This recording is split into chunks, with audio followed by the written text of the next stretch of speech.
This is home game number 2 for the Dallas Cowboys. They came back to beat the Washington Redskins last week. They did not get in the end zone. But as you heard, the hometown kid is back, growing up in Highland Park, and now here he is in Arlington, Texas. He made the trip last year when the Lions came to this stadium, and when we talked to him yesterday, he said, well, I haven't played there. He played at Texas Stadium in high school, but he's well aware, in his words, of all that goes on in Jerry's world. Had so many family and friends coming to the game today that instead of getting tickets for the stands, he wound up leasing out a suite. Bailey will kick it away, and off we go. On a Sunday afternoon, Stephon Logan on the return.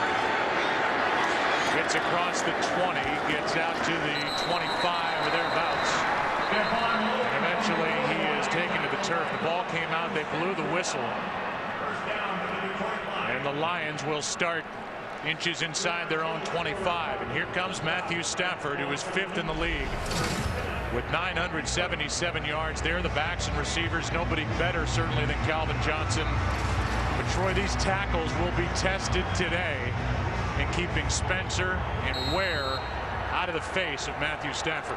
And the way Scott Linehan runs this offense, he does not very often give much help to those tackles either. Even last week, they're in Minnesota in a loud stadium, much like they'll have today. They were blocking one-on-one throughout the afternoon. Starting from the 24, Javid Best.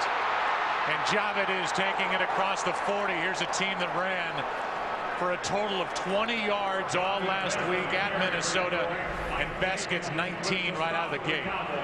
You watch this side of the line right here. Brandon Pettigrew, he seals off the edge, and that's what gives Best a place to run with the ball. And Will Heller, the other tight end, over to that side. He kicks out, blocked down by Pettigrew.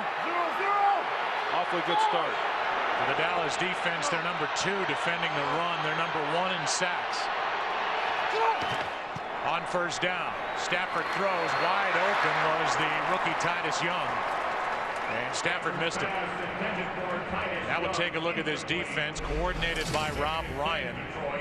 It's a 3-4, same as they ran under Wade Phillips, but Troy, it's a different 3-4 than they ran under Wade Phillips. Yes, it is, and there's a lot of different variations as to how they play it. And you know, as we all know, Rob Ryan has a lot of bravado. He said, I'll put my defensive 3-4 system up against anybody's. Putting it up against Matthew Stafford. Penalty flag, as there was movement prior to the snap, and it's against Dallas. Offside, number 94. Defense, 5-yard penalty, second down. It was DeMarcus Ware who was licking his chops, ready to come after number 9. Well, already the Lions are seeing things a little bit differently than what they did a week ago there in Minneapolis, because Stafford is able to use hard count. Last week they had to go exclusively silent count there at the Metrodome already, because there's not as much crowd noise here. Stafford able to use snap count to draw DeMarcus Ware offsides on the last play. Logan starts the play in the backfield, gets it on a toss, and picks up on second down and 5, 3 yards. So 3rd and 2 coming up. Stephon Logan, 5'6", 180 at best. And he got swallowed up by Jay Ratliff. So 3rd and 2.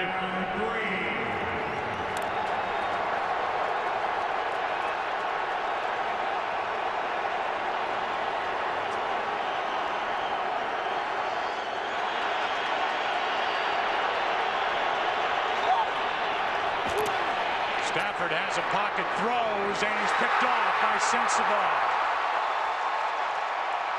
Overthrew an open Calvin Johnson. And the Cowboys defense comes away with its 4th interception of the season. Johnson was open. The charged up Stafford was high and behind him. Sensabaugh there for the catch, and an early turnover for the young Matthew Stafford. Today's game on Fox is sponsored by Southwest Airlines. Find our fares online only at southwest.com. Go back and look at the interception. Yeah, you're going to see Gerald Sensabaugh up there at the top left portion of your screen, and a good route there by Calvin Johnson on that possession. Matthew Stafford had 2 errant throws. He had a slant that was wide open on a busted coverage by the Cowboys, and then the last one on the interception. Here's a hit from Scheffler that started these two teams pushing and shoving. And that gets Rob Ryan all fired up. But his defense left a couple of receivers wide open. Stafford just missed them. And it's the second time this year the Lions have turned it over on their opening drive, and so that means Tony Romo and the Cowboys will start at their own 45. Now Romo, you know the story by now with the Jets. 2 fourth-quarter turnovers, and the first time in franchise history that the Cowboys lost a game they were up by 14 or more in the fourth quarter. And everybody was on his back, as they've been seemingly since he took over. In the last 2 weeks, he's become a legend. A toss to Felix Jones, gets back to the line of scrimmage. That's it.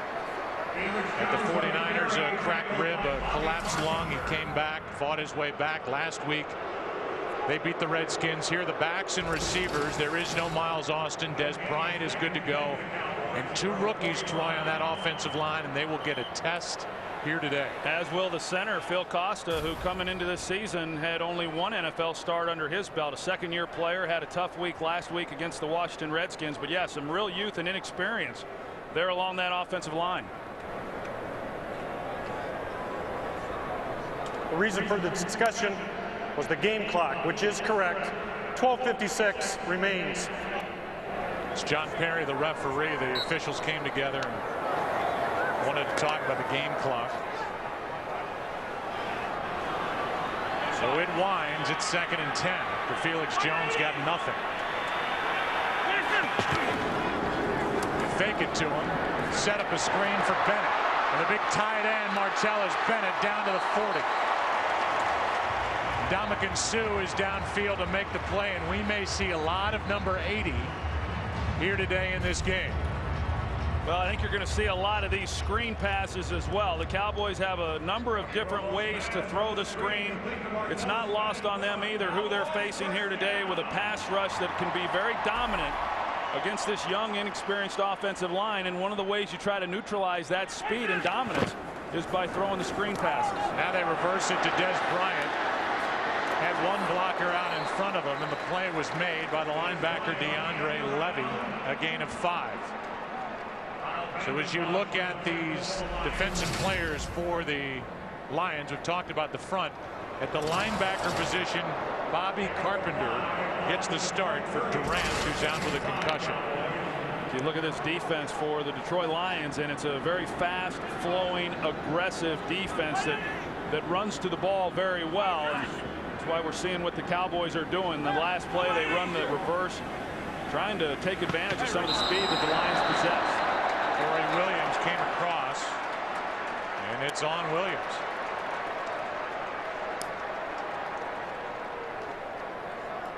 Encroachment. Number 99, defense. 5-yard penalty. Results 1st and 10. Dallas. There's Jim Schwartz, who's in his 3rd year. Meanwhile, I mentioned Bobby Carpenter. He's wearing number 59 for the Lions because he is a former 1st-round pick. When Bill Parcells was here, it never panned out. He's bounced around, and Jim Schwartz will tell you Carpenter may be their best cover linebacker. He'll get a lot of Jason Witten here today. Witten with the most catches across the NFL among tight ends. With 19. That was him in motion. Handoff is to Felix Jones, and a nice play is made by Eric Wright as he knifed through, and it's a loss of 3. And the way that the Detroit Lions like to play run defense as well as come after the quarterback is every play they're really rushing the passer, expecting a pass, and then they play the run along the way. Eric Wright that time just sees that it's run, hits it right away, and is able to make a nice play. But these pass rushers, they play pass first and then play the run once they identify it and it's handed off. Kill. 42. Both sides. High side there. 180. Like he's playing in a library. Delayed handoff is to Choice. And Choice picks up 8 to make it a more manageable 3rd down after that loss of 3 on the previous play, 3rd and 5. But right now, Jason Garrett, both head coach and offensive coordinator, doing a nice job mixing things up, keeping Detroit on their heels a little bit. We've seen some good plays on 1st down by the Lions defensively, but the Cowboys have come back on 2nd down and then have turned it into some manageable down and distances. As it is here. Yellow 80! Yellow 80! Hey, 54. 54's Mike. 180. 27.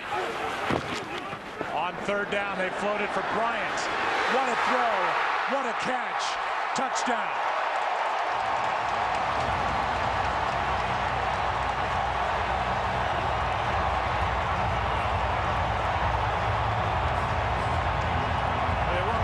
Coming into the game whether Des Bryant was even going to play. One-on-one outside with Chris Houston.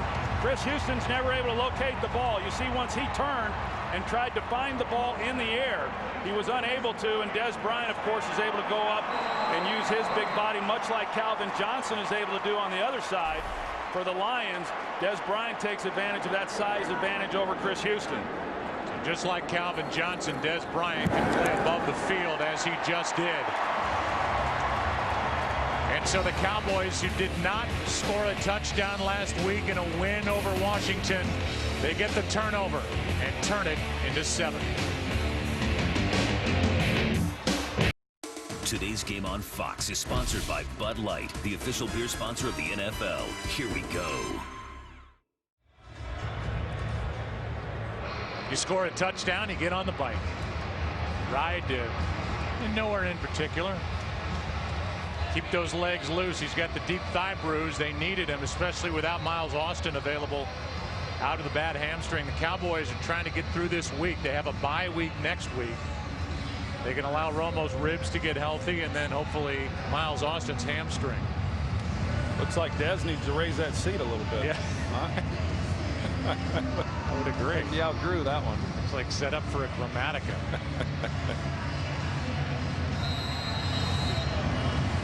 So Romo with a good start.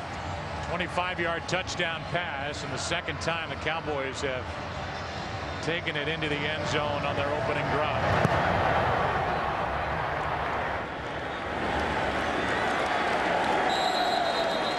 Logan backpedals out of the back of the end zone. That was at the end of the interception. My fault. Matthew Stafford. The other guy gets high fives. He's up 7-zip. Today's game is sponsored by Verizon 4G LTE, built so you can rule the air. By DirecTV, this season NFL Sunday Ticket is included when you switch. And by Chase, don't get shortchanged. Get your cash back with Chase Freedom. That's just a little small taste of some of the artwork that's on display here at Cowboys Stadium. Gene Jones commissioned the majority of it, and everywhere you look in this stadium, it's amazing the attention to detail that they paid. There is no place like it. Starting at the 20.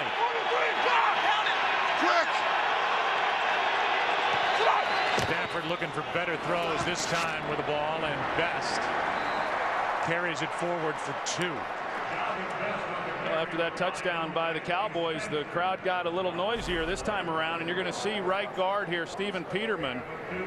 He looks back, and when he sees that Matthew Stafford raises his foot, then he'll tap the center, Dominique Raiola, and then Raiola knows that it's okay to snap the ball. Unlike last week when Phil Costa just snapped it whenever he wanted. Best lines up at the top of your screen on 2nd and 8. And this one is batted away by Sean Lee, who is rapidly becoming one of the best young linebackers in this game. Well, Sean Lee does a nice job of play recognition, and he's so fast and he reacts so well that they're trying to fit a ball in there in the slot position to Calvin Johnson. And as we know, Calvin Johnson's going to attract a lot of attention, but Sean Lee, NFC Defensive Player of the Month, and he's been Probably the biggest playmaker for this Cowboys defense here in the early part of this year. 3rd down and 8.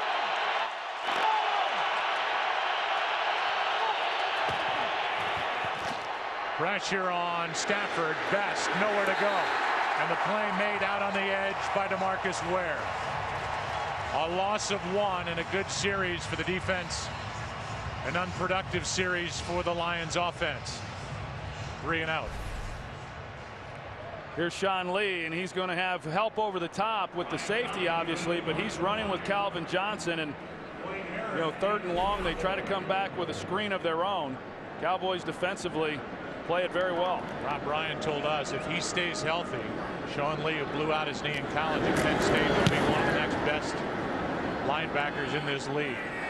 Harris on the move, makes a catch, and is out to the 49-yard line. So the Cowboys, who lead by 7, have good field position as they get it for the 2nd time, taking on the Lions.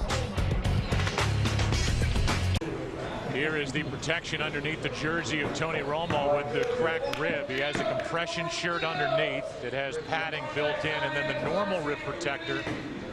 They pulled the padding out of that, put Kevlar in it for extra protection, and then just to make sure the jersey fits right. Rich Dalrymple, longtime PR director here with the Dallas Cowboys, helps him pull on his jersey. Did he do that for you back in the day, Troy? Never. Here is Felix Jones. And Felix Jones carries it for 5. This Lions defense coming into the game had been pretty porous in run defense, and I know that has not been a big concern of Jim Schwartz. He's not worried so much about giving up yardage. It's all about points, and they have been very good in not giving up points. But based on the injuries and the things that this Cowboys offense is dealing with, there's no doubt they'd love to just be able to hand the ball off if they're able to gain that type of yardage each time. Now they toss it. Levy made the play initially, and Felix Jones turned that into something positive. Levy got back there, got a hand on Jones, couldn't bring him down, and Felix is coming off a career high 115 yards against the Redskins, picked up 3. Yeah, Levy hits it, you're going to see, and he gets into the backfield, and this is just the play then you've got to be able to make. And Corey Williams was there as well, and he's not able to obviously cut like Felix Jones is able to, but Felix Jones has those types of skills, and being able to take what should have been a negative play and turn it into something positive. Now 3rd down and 2, and a quick throw is good for a 1st down. Catch is made by Des Bryant, who already has a touchdown in this game. And now the Cowboys will have it at the 37-yard line of the Lions, the undefeated Lions, and a team that's won 7 straight.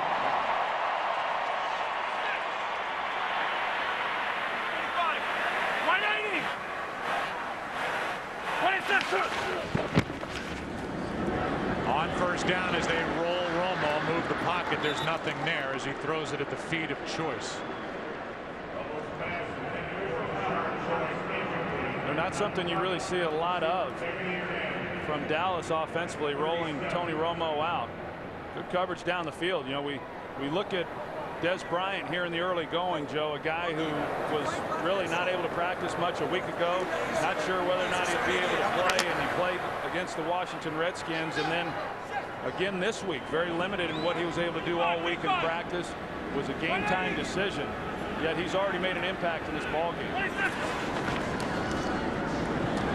Now they screen it again for Martellus Bennett. And the pass is dropped. Lawrence Jackson got his hand in there and was bothering the play from the beginning. It's 3rd and 10. They had another chance too. If Martellus Bennett was able to catch this, they had some pretty good blocking out in front of them. We see Miles Austin inactive again this afternoon, and between he and Des Bryant, they've not had both of those players in the lineup now for the 3rd consecutive game. Dallas 2 for 2 on 3rd down so far. It's 3rd and 10.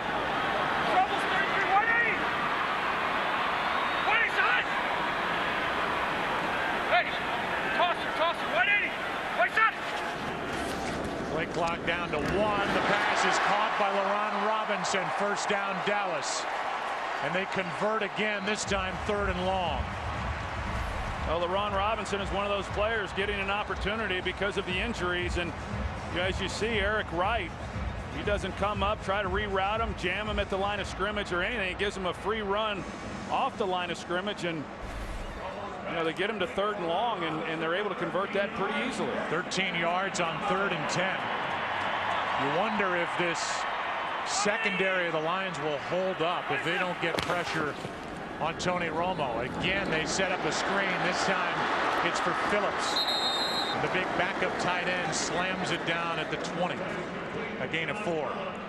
It's the 3rd screen pass now that we've seen from the Cowboys. They hit the first one for a nice gain. Martellus was unable to catch the second one, and they come right back. And all 3 times they've had good blocking out front, and they've had room to run. Sit in there. 2nd and 6. 180. What is that? Hey, right. Right. 180. What is that? Romo with good protection, throws high and caught, and again it's LaRon Robinson, who was picked up as a free agent when Miles Austin wasn't available, and Robinson, Troy, has a chance to stick. They like him. Well, they sure do, and heck, I like him too from what I've seen here in the early going. Tony Romo recognizes that they're showing blitz coverage. He's got one-on-one outside. Had a chance up top to Des Bryant again had he have wanted to take it.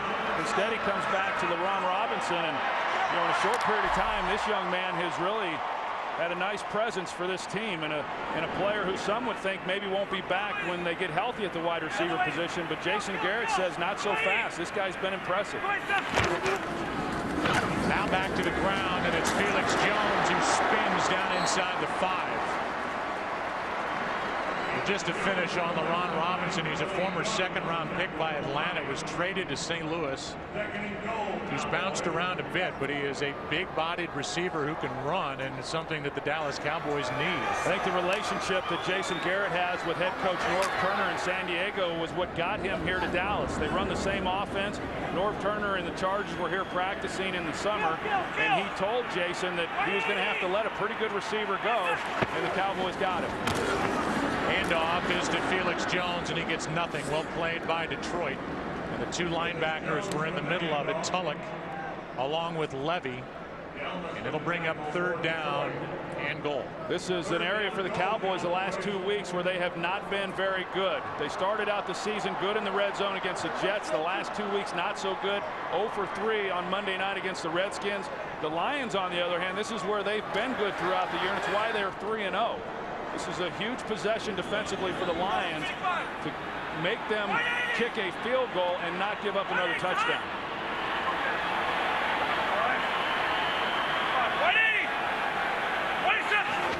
On 3rd down and goal, Romo throws, completes, Choice does not get in. And a good sure-handed tackle made by Spivey. Tony Romo's pleading with the sideline to go for it. And he is winning the argument to this point. Big number 92, Josh Brent, will come in as a lead blocker. It's 4th and goal. Something tells me Brent's not going to be catching the ball here.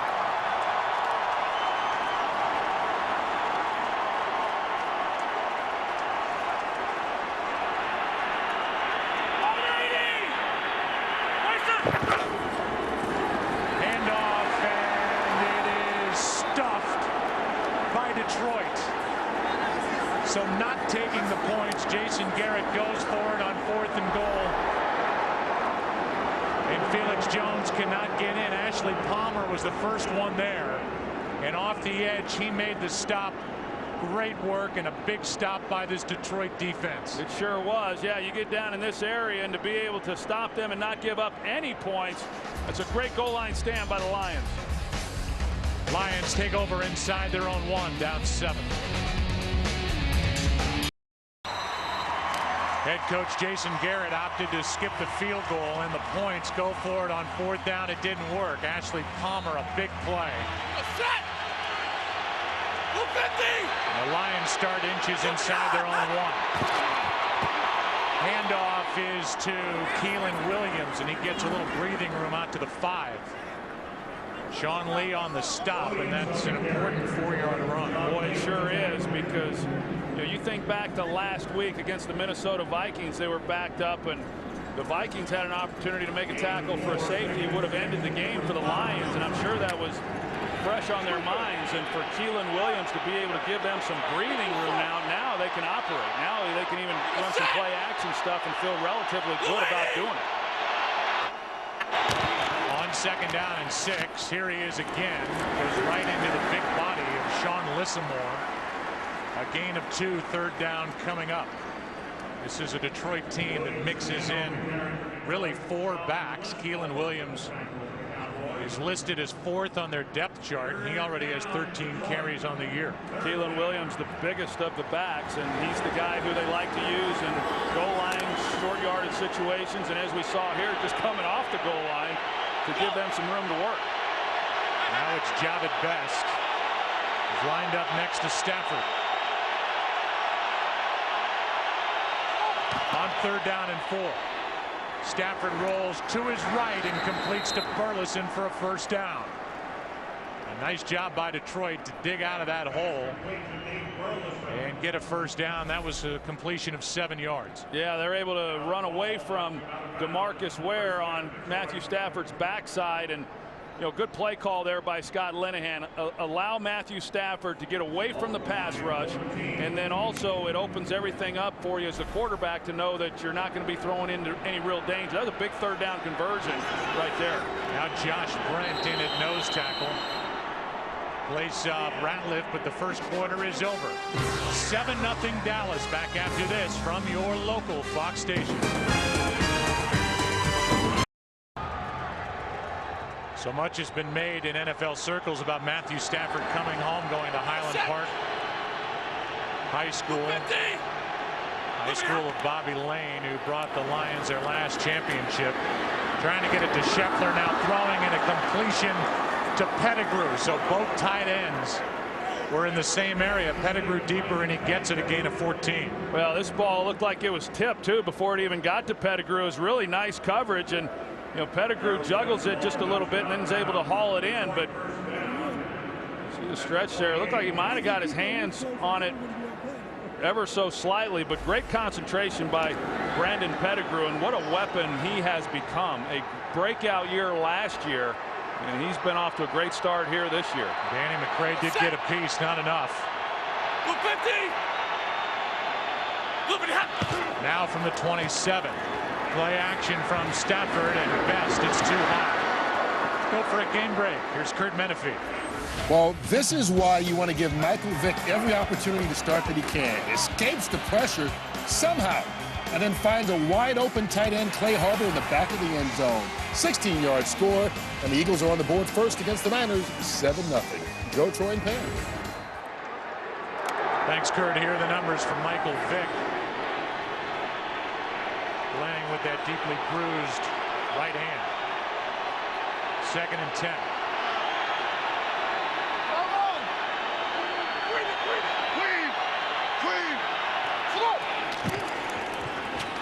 Delayed handoff. Best is dragged down by Lissamore. No gain. 3rd and 10 coming up. It was a good play right there by Lissamore, because if he was able to escape that tackle, there was some pretty good blocking downfield. Calvin Johnson, he's doing his part on the outside on the corner, and he had a little bit of room to run had he been able to get away from that one. Now 3rd down and 10.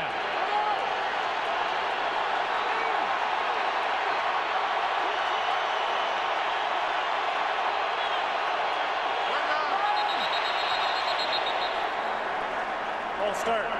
Number 76, offense, 5-yard penalty, 3rd down. They get left tackle Jeff Backus, who has never missed a game in his career. Former 1st-round pick out of Michigan, 164 consecutive starts, and I can't imagine anybody enjoying a 3-0 start by the Lions any more than a guy up front that's been through, heck, the 0-16 year back in 08. Well, to put it in perspective, Dominic Raiola last week said the win at Minnesota was the biggest win of his career.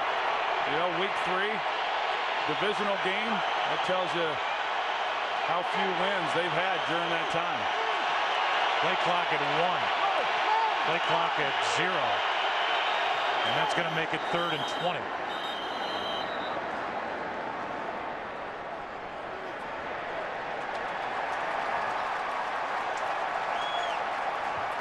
Delay game. Offense. 5-yard penalty. 3rd down. Well, there's no excuse for that. You know, you get the false start. You got plenty of time to get in and out of the huddle and get a ball snapped. And you know, right now, 3rd and long, and it's a tough one to convert. They'll wind up giving the ball back to the Cowboys with great field position. They have to get to the 38. Stafford rolling out to his left, looking for help, just throws it out of bounds.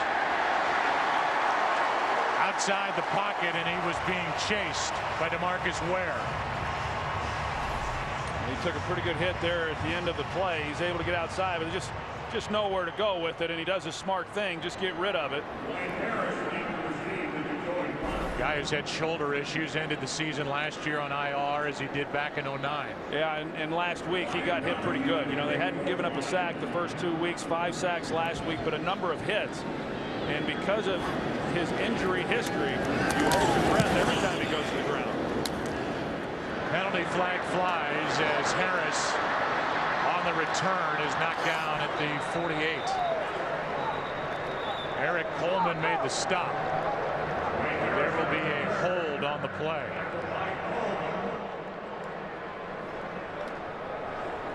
First down, Cowboys. Here is John Perry, who's During been the busy. kick, during the return, correction, holding. Number 25 of the return team. 10-yard penalty. 1st and 10. They get Frank Walker. And that costs the Dallas Cowboys 10 yards of field position as they have it up by 7. Today's game is sponsored by Sprint. All football, no limits. Only from Sprint. By the Chevy Silverado HD, Motor Trend's 2011 Truck of the Year. And by Triple Hops Brewed Miller Lite. Taste greatness. From the spot of the foul on that hold by Frank Walker, it moves the ball back to the 29-yard line. So a big penalty instead of starting at their own 48.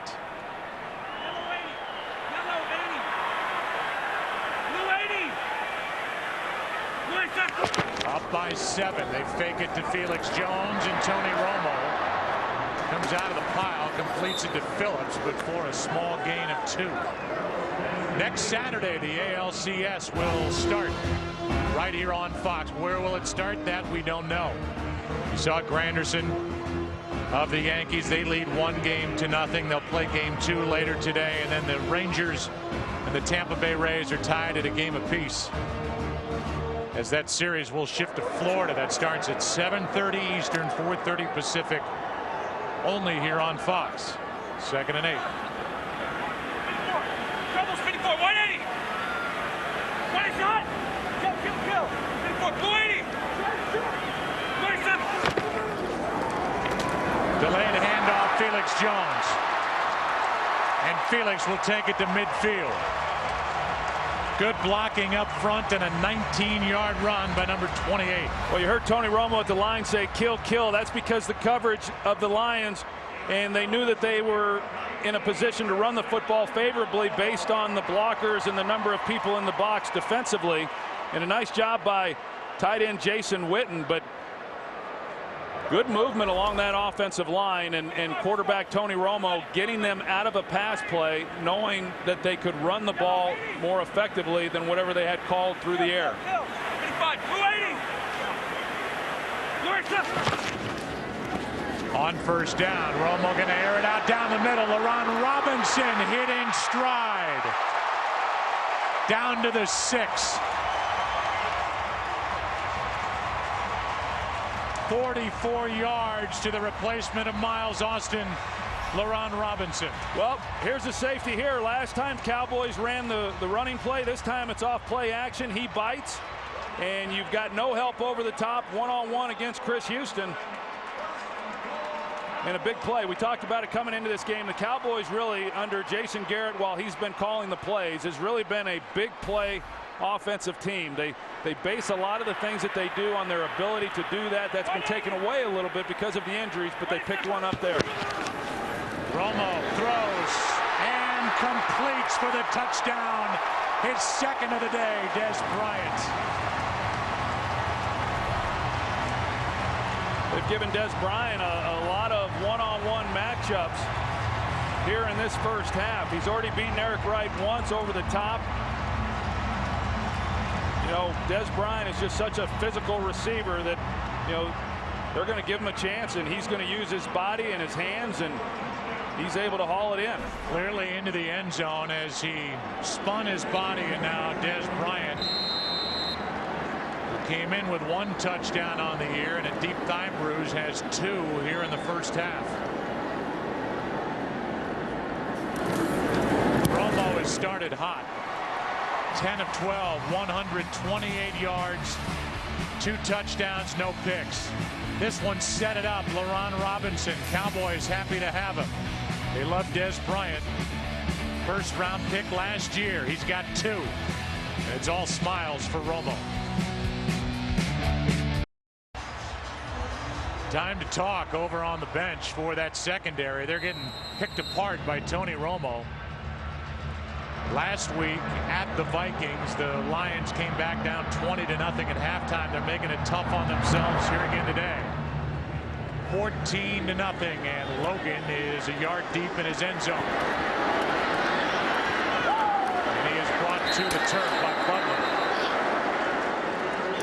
So now the defense for the Cowboys enters the field, and they play these days for Rob Ryan. How would I describe Coach Ryan? A new age Santa Claus. Vivacious. I would always call him the white tiger. He's got the hair flowing. Sweet. See that crowd look like, ah. He's a chick magnet. Now you come to me, you come to me. I envy him. He's not the only one. And he can grow those flowing locks. I mean, he's got an act on the sideline, but he can coach football. He sure can. He keeps it interesting. You know, met him for the first time on Friday, and he had us laughing in the production meeting. On first down, Stafford throws and completes. But a short gain to Pettigrew of only 2 yards. He stepped into our meeting room and he said, I don't know, man, I'm kind of scared to take on the Lions after reading what Troy Aikman said about them, like they're the Cowboys in the early 90s, but we're going to play anyway. Yeah, and he also said, you know, there's a lot of defensive gurus out there, but none of them are as smart as I am. So those players, I'll tell you, they love playing for him. I mean, he obviously brings a great deal of bravado, and he supports these guys, and you know, that's part of coaching. He gets these guys on the field, and they want to lay it on the line for him each week. Second down and 8. A stunt up front with Spencer, and here's the first catch of the day, Calvin Johnson. He draws a crowd, and Stafford fit it in, a gain of 15 yards. Really a pretty good route there by Calvin Johnson, too, and you've got to be pretty tough when you're coming over the middle, making a catch. And there's a flag on this play. Looks like this one might be coming back, but an excellent job of running the route, knowing you're going to get hit, making the catch. Yeah, they called a hold on the play. I didn't see the flag, and it was picked up by John Perry. He made a quick announcement. As we're showing a replay, they drag everybody back down to the 15-yard line. It's a hold, and it's right there. It was Spencer who was coming on a stunt. Raiola guilty of a hold.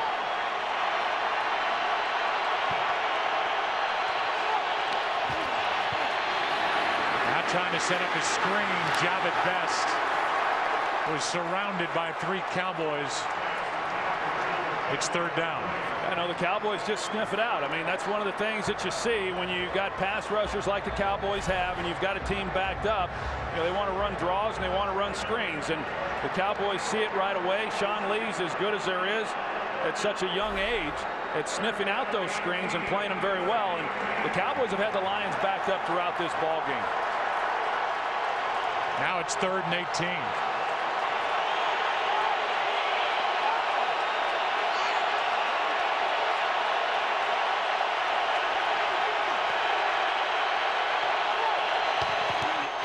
Here come the Cowboys. Here's another screen attempt for Best.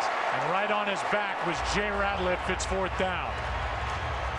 You know, the defensive front, what happens is they recognize when the offensive linemen are disengaging with them and wanting them then to pursue the quarterback. And they've gotten so good around the league, not just the Cowboys, but all of these defensive teams have gotten so much better at recognizing them. And as soon as that offensive lineman lets up, they're looking for the screen. They tried it twice on that series, didn't get anything. It has been a rough homecoming so far for Stafford. 4 of 11 for just 22 yards. Donahue doesn't like his punt. Harris on the return. A nice tackle is made by the man who made the play down on the goal line, Ashley Palmer. 6-yard return. Cowboys have it. Up 14-0. Today's game on Fox is sponsored by Chevrolet Volt. It's more car than electric. Cowboys who lead at 14-0. Their average starting field position is their own 44. And so far, for a guy with bad ribs, Tony Romo has been untouched. Yeah, and you know, big part of it is because the way the game's been called by Jason Garrett. I mean, he has not been back in the pocket, really having to hold the ball so that he will get hit. This one is bobbled and incomplete. Felix Jones, and there was nothing out there anyway. 2nd and 10. You know, I think the Cowboys offensively have done a very nice job of just mixing it up. They've run the screens, they ran the reverse, they're getting the ball out of the hands of Tony Romo quick. They're mixing in the running game. They take the shot down the field and they get it to Robinson. You know, good balance between run and pass here in the early going, and that's what they knew they were going to have to do. And so instead of getting behind to where that would have played into the advantage then of the Lions defensively, certainly, now they're playing with a lead, so now they can even be a little bit more cautious as to what they asked Romo to do from within the pocket with injured ribs. They fake the handoff and throw it incomplete for Robinson as they tried a wide receiver screen that never got set up. Well, the Lions here just have to make a stop. You know, I mean, they have struggled getting off the field here on 3rd down. Part of that has been because the Cowboys, as you mentioned, Joe, have had such great field position here in the first half, but defensively they got to make a stop here and can't give up any more points. Hey, Thursday.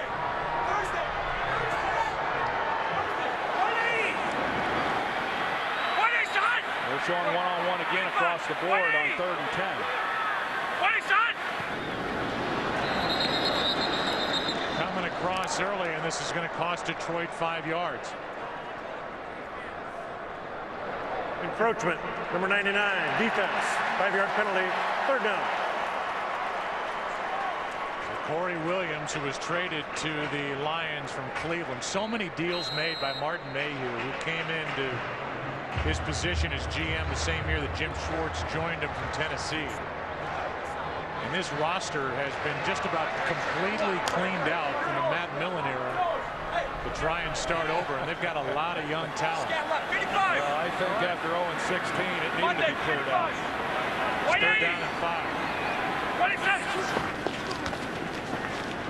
Romo over the middle for Witten as he gets his first, and then gets crunched at the 30. 3rd downs. This is who Tony Romo's looking for. He's on the end of the line. He runs a square in here over the middle of the field, and you can see right there he's got a pretty good space in order for Romo to fit a ball in. But you know, Jim Schwartz, he knew coming in that one of the real keys to the game, one, was getting after Tony Romo. They haven't done that yet. Secondly, was that they were going to have to be able to control Jason Witten on 3rd down. Big 3rd down conversion there, and right now they're knocking on the door for at least another field goal attempt.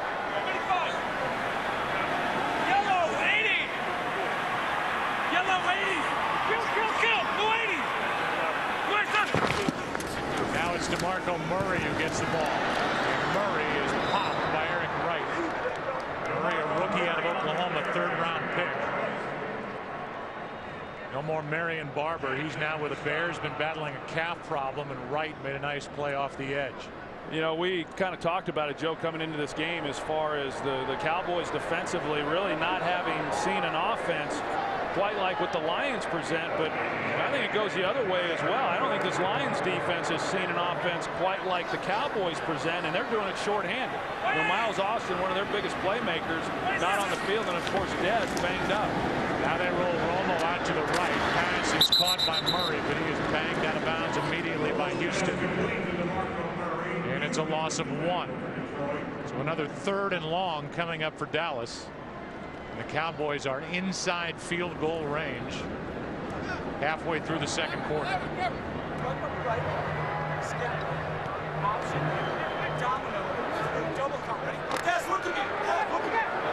heard Tony right there say to Dez, look at him, and that could be an eye contact deal, and he could change the route based on whatever coverage. They're showing they're going to give him help right now over the top to Eric Wright.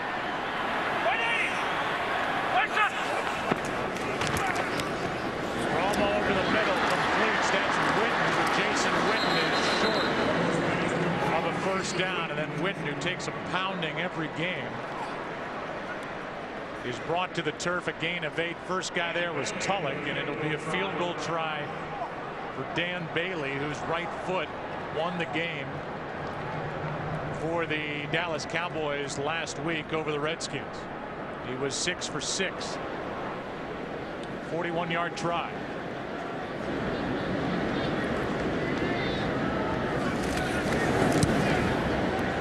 He's become automatic. So good at Oklahoma State, was the nation's top kicker last year in place of the injured David Beeler, and he may last a while here in Dallas. 17-0 Cowboys. So it's 17-0, and the undefeated Lions wondering what's hit them here in Arlington, Texas.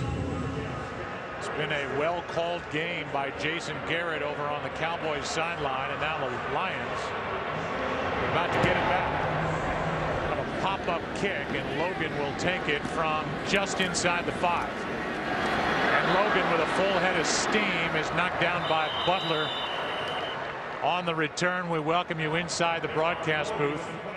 And I understand there's a flag on that kick return. Meanwhile, we'll talk about Detroit and what they have to do to get back in this game and move the ball. Well, this was a good start right here, assuming that the penalty's not going to be against them. They're going to get good field position, but what's hurt them, Joe, is they've had penalties and they've had negative play. So constantly they're facing illegal formation 3rd and long. on a kicking team. Number 34 left the 30-yard line prior to the kick. That'll be a 5-yard penalty from the end of the run. They've been unable to convert those 3rd and longs, and so, you know, this is a team, Joe, that is averaging 33 points a game. They have not yet scored less than 26 in any of their 3 games this year. This will be a good time to get some of their first points of this game. Penalty was on Philip Tanner, a rookie running back of the Cowboys, costing 5 yards, and so Detroit sets up at their own 38, down by 17. And out of the backfield, Best has it thrown at his ankles. We go to Kurt Menefee for a game break. Well, Devin Hester had a 73-yard kickoff return stopped before he could get into the end zone. Very next time he touches the ball on the punt return, he takes it 69 yards, and this time all the way to the house. 11, punt return for a touchdown, sets an NFL record, 24-17, Bears on top of the Panthers. Joe? A lot of scoring in Chicago. Here is Calvin Johnson's first catch. He had one earlier that was wiped away by a penalty, and he is good for 12 yards and out to midfield. Well, and the Lions now have gone no huddle after that first down incompletion. Stafford kept him at the line of scrimmage. He's doing that here. Try to change up the tempo a little bit, and really more than anything, try to get Stafford into a comfort level, because he has had some errant throws with some open receivers here in this first half. Here come the Cowboys backpedaling. Stafford throws it at the feet of Nate Burleson, and that was Stafford feeling heat. Yeah, I'm not sure exactly, you know, what's happening, but Stafford clearly has just not been able to settle into this game, whether it's a homecoming for him and he's putting a little bit too much pressure on himself, but as we just saw in the last play as well, on the first one to Best, he's been short on a number of throws. Now he sets up and throws and hits Calvin Johnson, who has Terrence Newman on his back, a gain of 6. To make it 3rd down and 4 coming up. Well, now we'll see whether or not they're able to to convert on a 3rd down. They've not been very good on this down here in the early going. So far 1 for 5.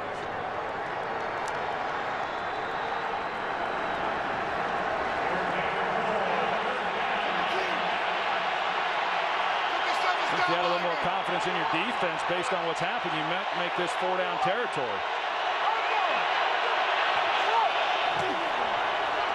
Stafford avoids a sack and then flips it for Best. And Javid Best is down to the 20 as Matthew Stafford makes a play. Victor Butler was coming with pressure. And here's what Stafford did with it as he shook the tackle of number 57.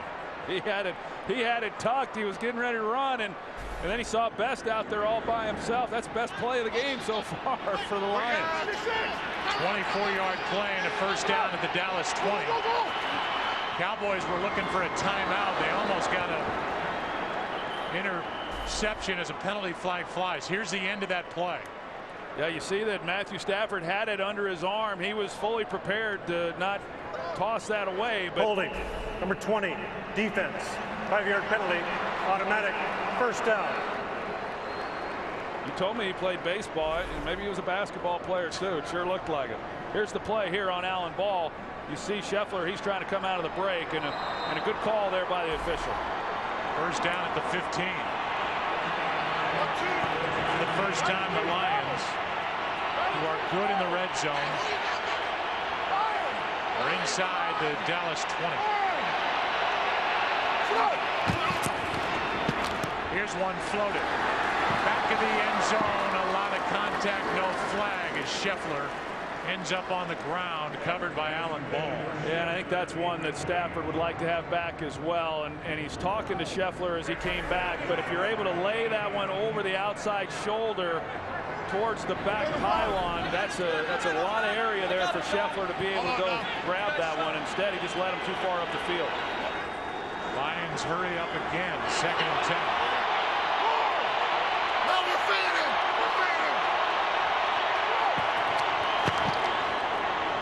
Late blitz. Victor Butler chases Stafford out of the pocket, and the pass incomplete. Well, Jeff Backus, he's playing left tackle. He had nobody to block, and he was looking around for somebody. And then Victor Butler, you're going to see here, he hesitates for a minute at the snap of the ball, and Backus goes in to try to give some help, and then here comes Butler. So something that should have been picked up pretty easily, put the pressure then on Stafford. It's 3rd down and 10.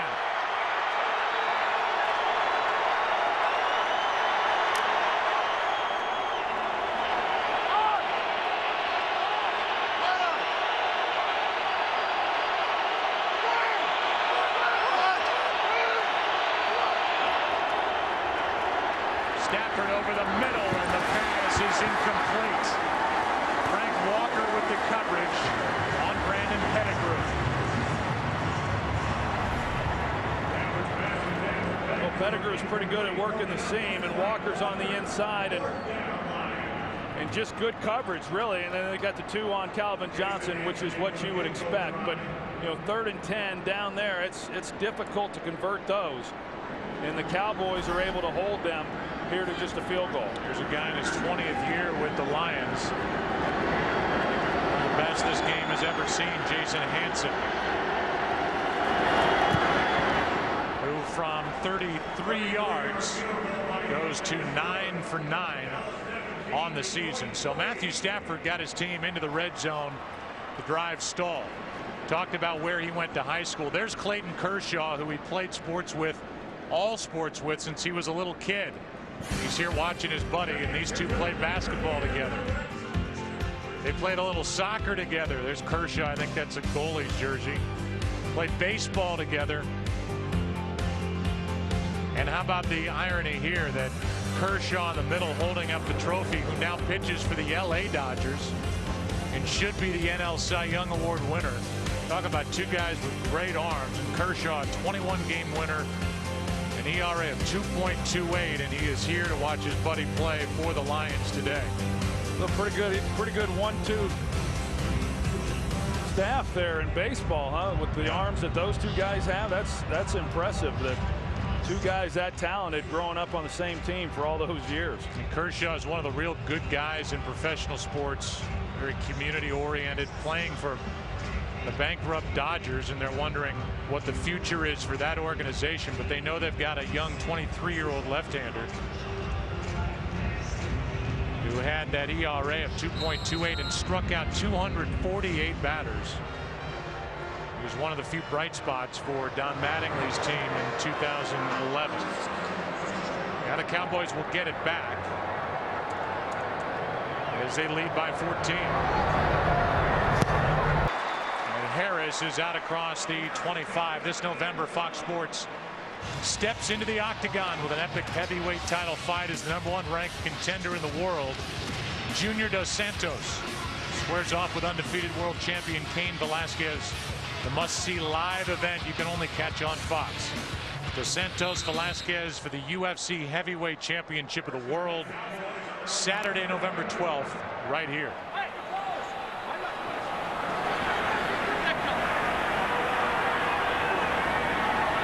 To go in the half.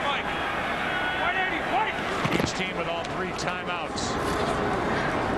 Felix Jones, who's been playing with a separated shoulder that he suffered at the 49ers in week 2, he's carried it 8 times for 29 yards.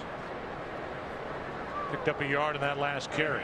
Whereas Matthew Stafford has not really been able to get into any type of rhythm or comfort zone here in this first half. Tony Romo, on the other hand, you know, he came out firing right away, and the Lions have been unable to disrupt him at all. I'm not even sure he's been hit yet today.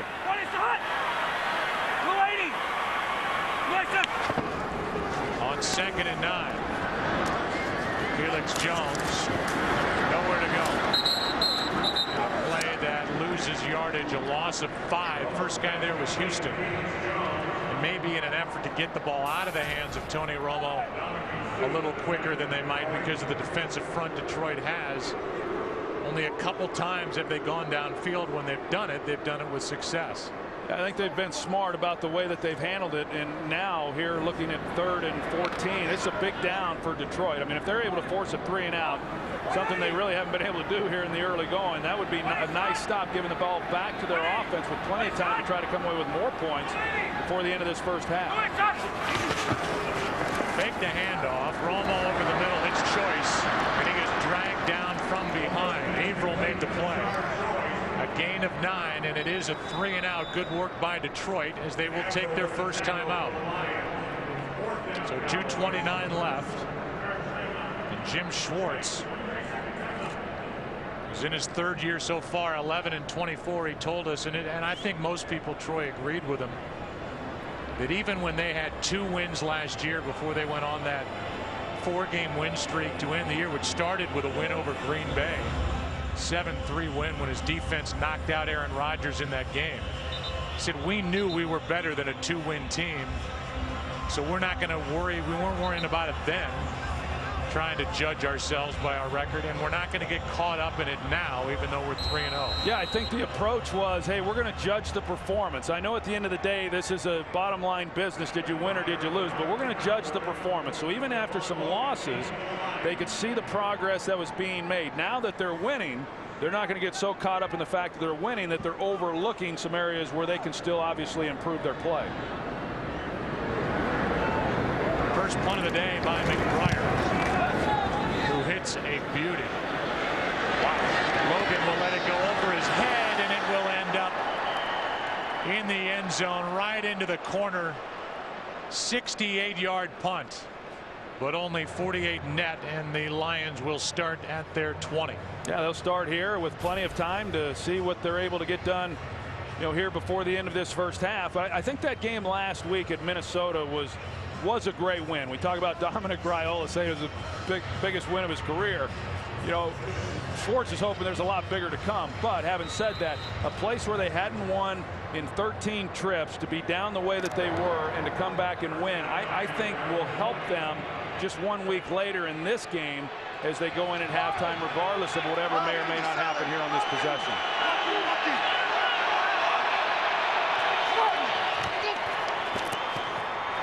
Stafford throws and completes. Calvin Johnson made the play as he was working on Terrence Newman, a gain of 20. And Matthew Stafford picking himself up off the turf after he let this one go down. And you know, you talked about it, Joe. You see him go down on that right shoulder, and I think that's just a huge concern because of the injury to the shoulder in previous years. 2-minute warning in Arlington, Texas.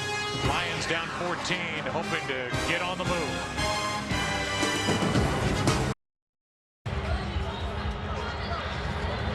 First and 10 for Detroit at their own 40, down by 14. 2 timeouts remaining for the Lions. No sacks, but he's been hit 7 times, Stafford.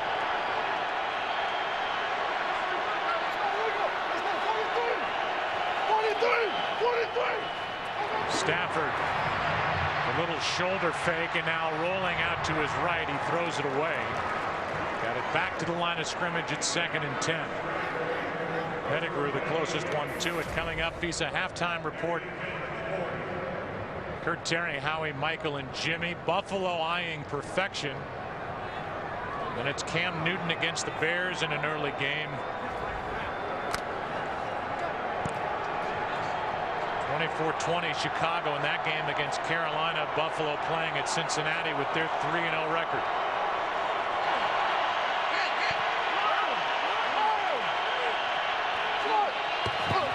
A blitz from Sensabaugh. He goes down, and now Stafford in the arms of Sean Lee gets rid of it. 3rd and 10.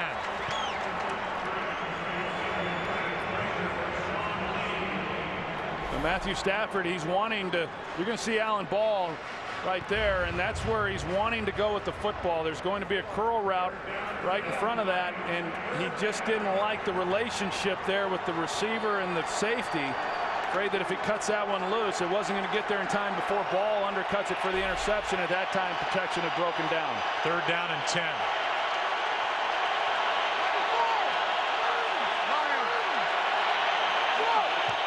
Cowboys come with a blitz. Stafford throws. Pass is complete to Pettigrew, but he's not going anywhere in the arms of Abram Elam. DeMarcus Ware over to help, a gain of 4, and that brings up 4th down.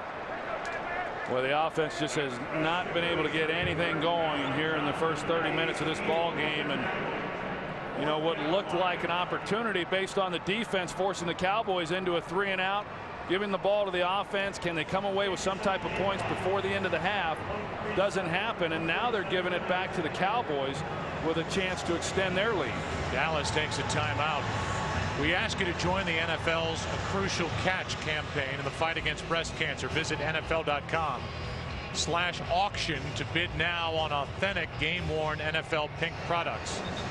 All proceeds benefit the American Cancer Society. And so you'll see pink gloves and pink wristbands and pink socks and shoes this month across the NFL. Good punt by Donahue. Harris lets it go over his head, and it will end up in the end zone as Stovall couldn't get there.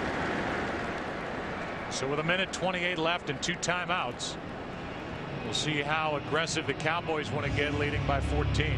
Well, again, to kind of reiterate the point, defensively for the Lions, who had been pretty good, really good through the first 3 weeks, and came into this game 6th in the NFL in terms of yards given up, at about 300 yards a game, are going to give up over 200 yards to the Cowboys offense here just in the first half.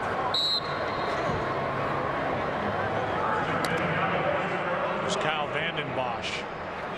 Those reddish orange contact lenses. He's relentless enough. Kill.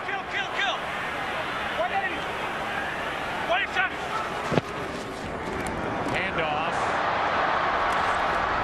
is to Felix Jones, and Jones picks up 6. Delmas on the tackle. Talk about those contact lenses in the eyes of Vanden Bosch. Show them to you after this 2nd and 4 play.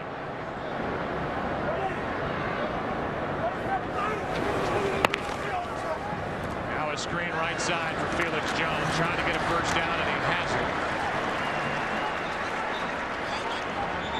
The Cowboys will take their second timeout with 55 seconds remaining. And you know, Troy, that Vanden Bosch is relentless, and then you look inside his eyes and you're looking at that.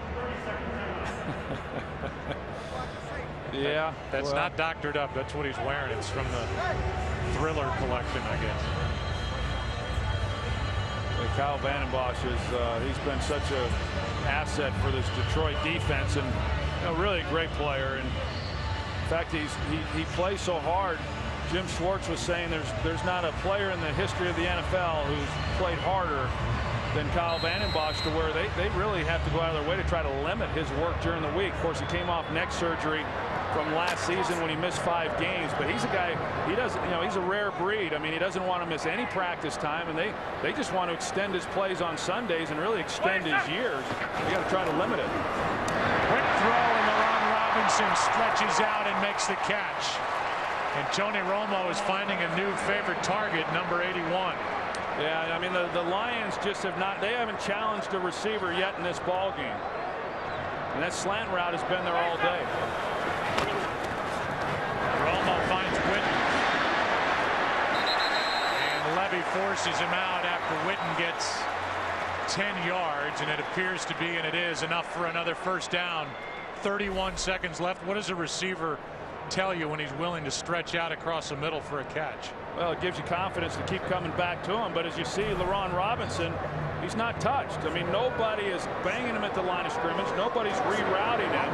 And so you're not that open when you're throwing those routes in practice against nobody. I mean, it's been easy pickings for Tony Romo here against a defense that I thought coming in was a lot better than what I've seen today. They fake the handoff. Romo finds Choice.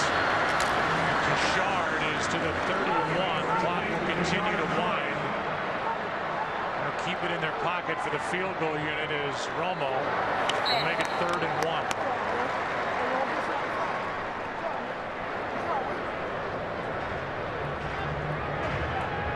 Well, right now with the 1 timeout in their pocket in 3rd and 1, I would expect the Cowboys, I think they feel pretty good right now with where they're at on the field to be able to get the 3 points. 3rd and 1, I would expect Jason Garrett to call something to where they can get the ball down the field, into the end zone.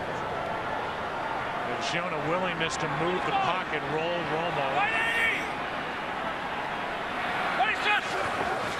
Instead, they hand to Choice. They get the first down. And Choice now inside the 20. Timeout taken by Dallas. They're going to let it go down. And we'll have a field goal to end the first half. A field goal attempt as Choice got 14. Yeah, they just decided that rather than take a shot down the field, hey, let's just try to make it a little bit more manageable field goal attempt and get the 3 points that we gave up on there in the first half when they went forward on 4th down and came away with nothing. This is to make it 20-3, and Jason Garrett has to go into the locker room thrilled with his young offensive line, the job they've done up front. He should be proud of the game he's called to this point, as Tony Romo has not needed that extra protection around his ribs yet. 35-yard try. After that 14-yard play, so a 35-yard try for a guy that's becoming automatic. We'll see if he can stay hot.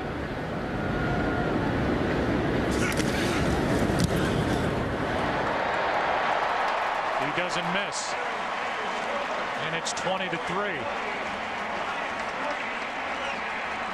There have been 2 touchdowns in this game, and both have been to number 88.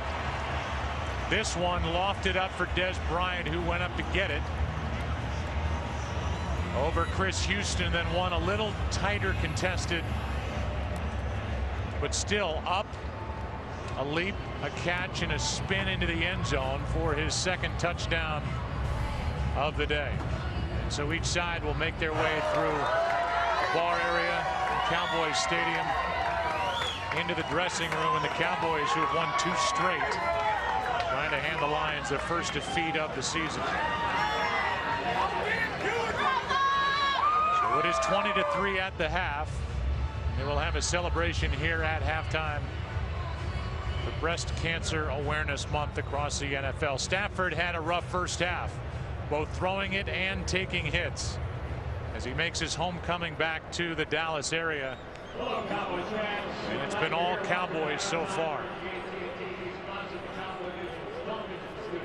And that's kind of how the first half has gone. One guy is exhaling, one guy on the other sideline firing that fist in the air. Heck, two guys are. 20-3 at the half. Piece of halftime coming up after this. They waiting on the storm. $1 billion stadium. They don't want it. Sunday afternoon. We walk through there. Time to eat. I eat it right now. And we playing football. It's a big one. Let's go. Yes, they have been playing football, and at the half, it's 20-3. Dallas on top. You can follow your favorite team all season long. Go to iTunes.com/NFL. Glad you're with us. Off we go to start the second half, and the Lions are going to have to figure something out here quick defensively. They trailed 20-0 at the half last week at the Vikings. They got some figuring out to do on offense, too. Yeah. And Hansen takes a nosedive after kicking that one off, and this one is returned by Lissimore, who can run with it. How about that return by Sean Lissimore?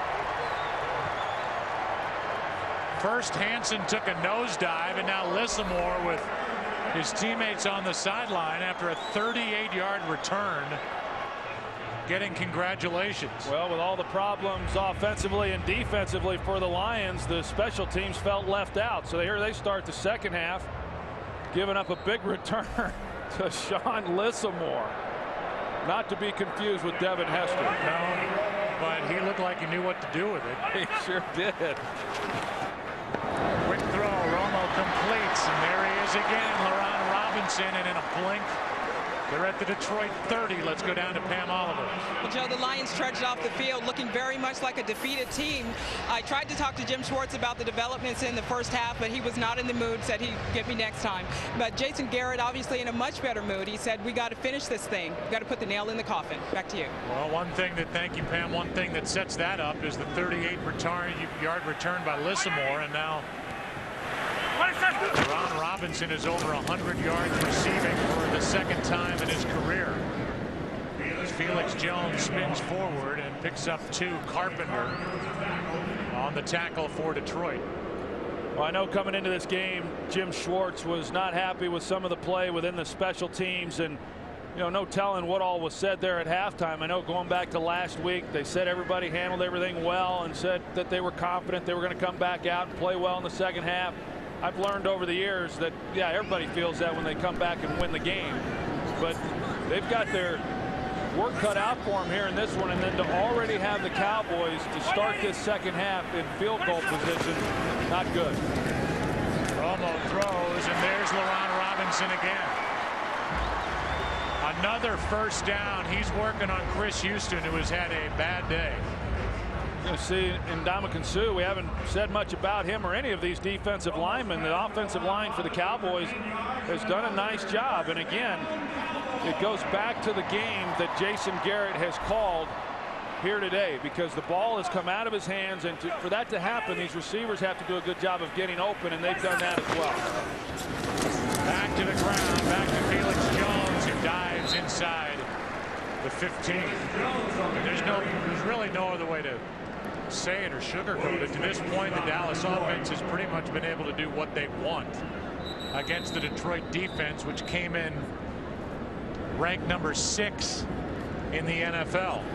Martellus Bennett is slow to get up. We'll take a break as he makes his way off the field. Dallas is closing in on more points. Today's game is sponsored by Southwest Airlines. Find our fares online only at southwest.com. By Ram Trucks. Guts, glory, Ram. By Pizza Hut. Your favorite plays deserve your favorite pizza. Your favorites, your Pizza Hut. And by Bud Light, the official beer sponsor of the NFL. Here we go. Welcome you back to Arlington, Texas. So far, one of the most disruptive defensive players in the NFL, certainly through the first 3 weeks. Last year as a rookie hasn't been disruptive at all. No, I think this offensive line for the Cowboys has been outstanding. Talk more about them with choice in the backfield. Interesting play. That's Ogletree. And Ogletree is out of bounds just before getting into the end zone, forced out by Delmas. Ogletree was coming on a little reverse, and then he reversed. Yeah, they run the play where they fake the slant, then run the reverse to Ogletree, only this time they had a little play action pass off of it to where they fake the slant. He comes in motion, but instead of running the reverse, he stops, and then he's able to lose his defender. The defender immediately is trying to go over the top in order to be there on the reverse, and when Ogletree comes back, he's wide open then, and almost got that into the end zone for a touchdown. And now Jason Garrett throws the challenge flag, saying previous that play is being challenged by Dallas. First and goal versus a score. We'll review the play.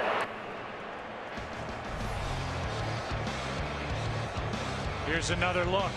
We'll get the call when we come back.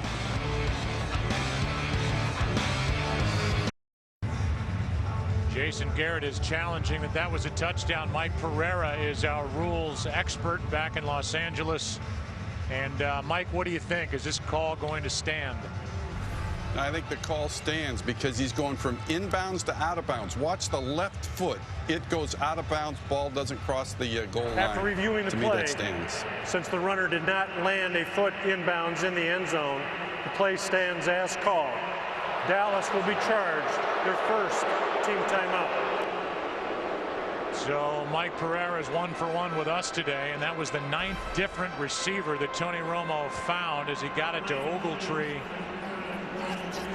Had he have had the ball in his left arm, however, even though his foot did go out of bounds, if he was carrying this in his left arm and was able to extend it inside the orange pylon, that then would have been a touchdown.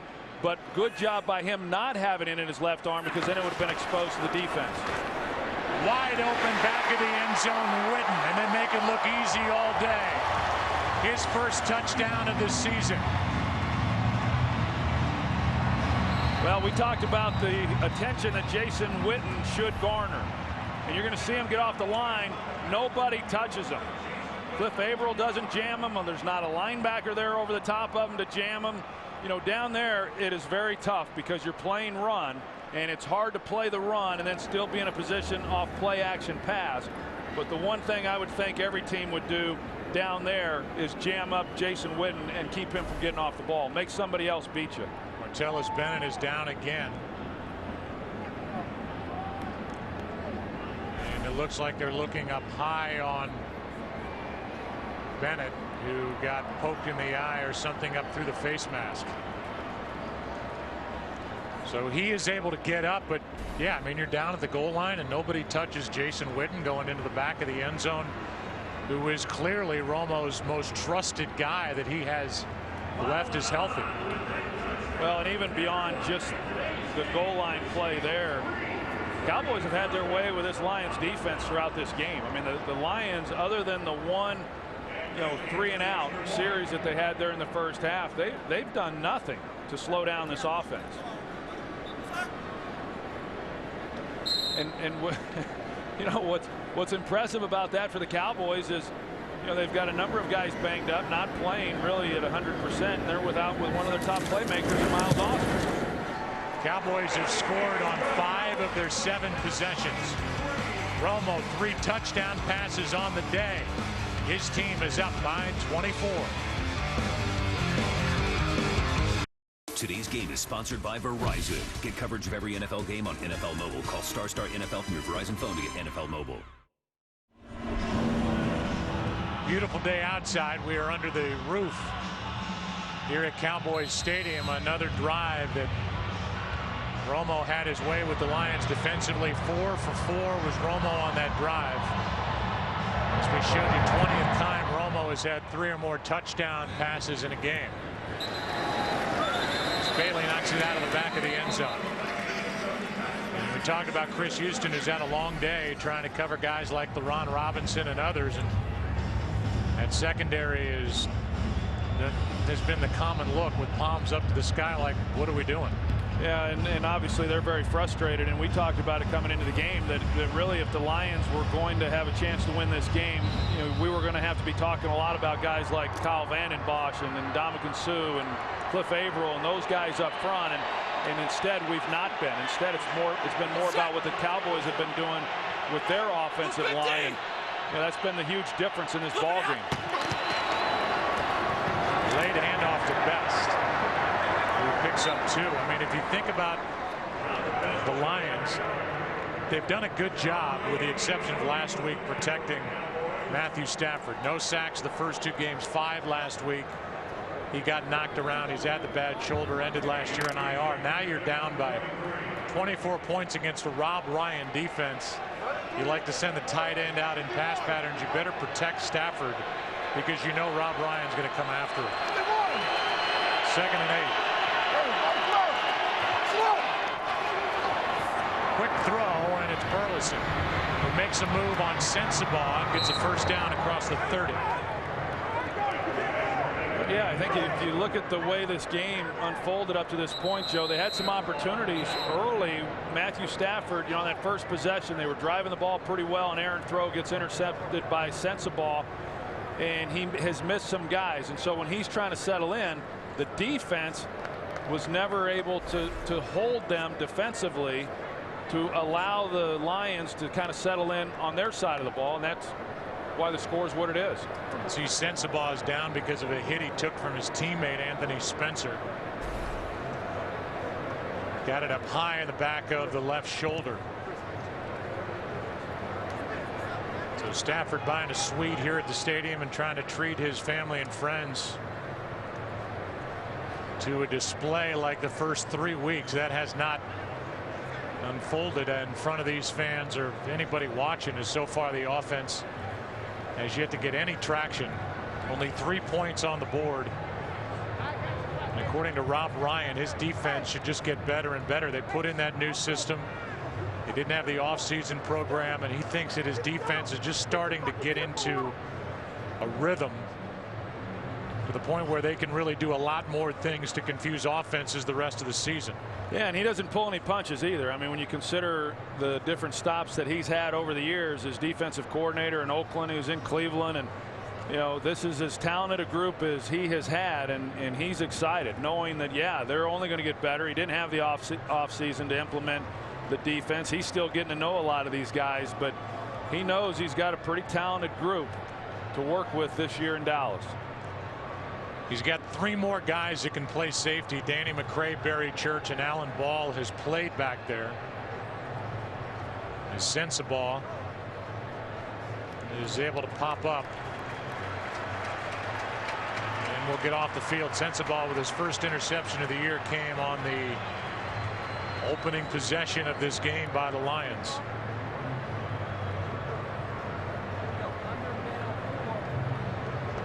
Sensabaugh came here to the Cowboys in '09 from Jacksonville. Makes his way off the field, and now Barry Church, number 42, comes in to replace him.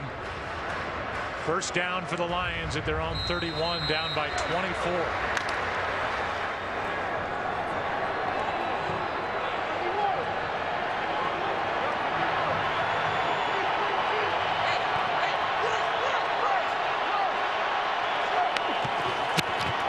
Javid Best bounces it to the edge, gets a hit as he crossed the 35. Barry Church, just into the game, made the hit. You can get coverage of every NFL game on NFL Mobile. Call ** NFL to get NFL action right on your phone. 2nd and 5.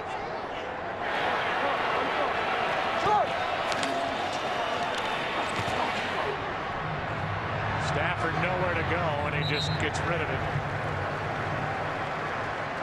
And even though he was out of the pocket, that ball did not get back to the line of scrimmage, but no flag is thrown. 3rd down and 5.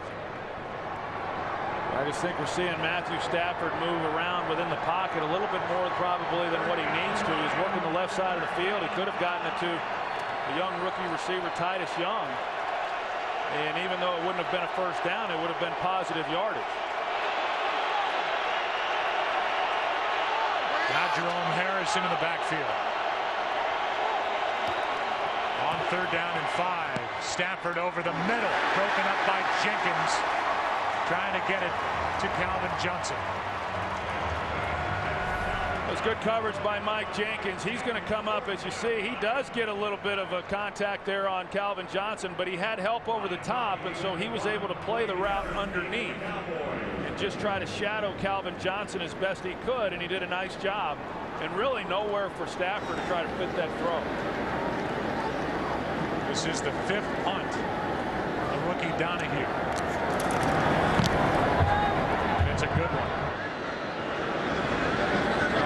Harris out of bounds. And so with 10.5 to go in the 3rd quarter, the Dallas Cowboys will get it at their own 27, up by 24. It has been a big day for the home team here in Arlington.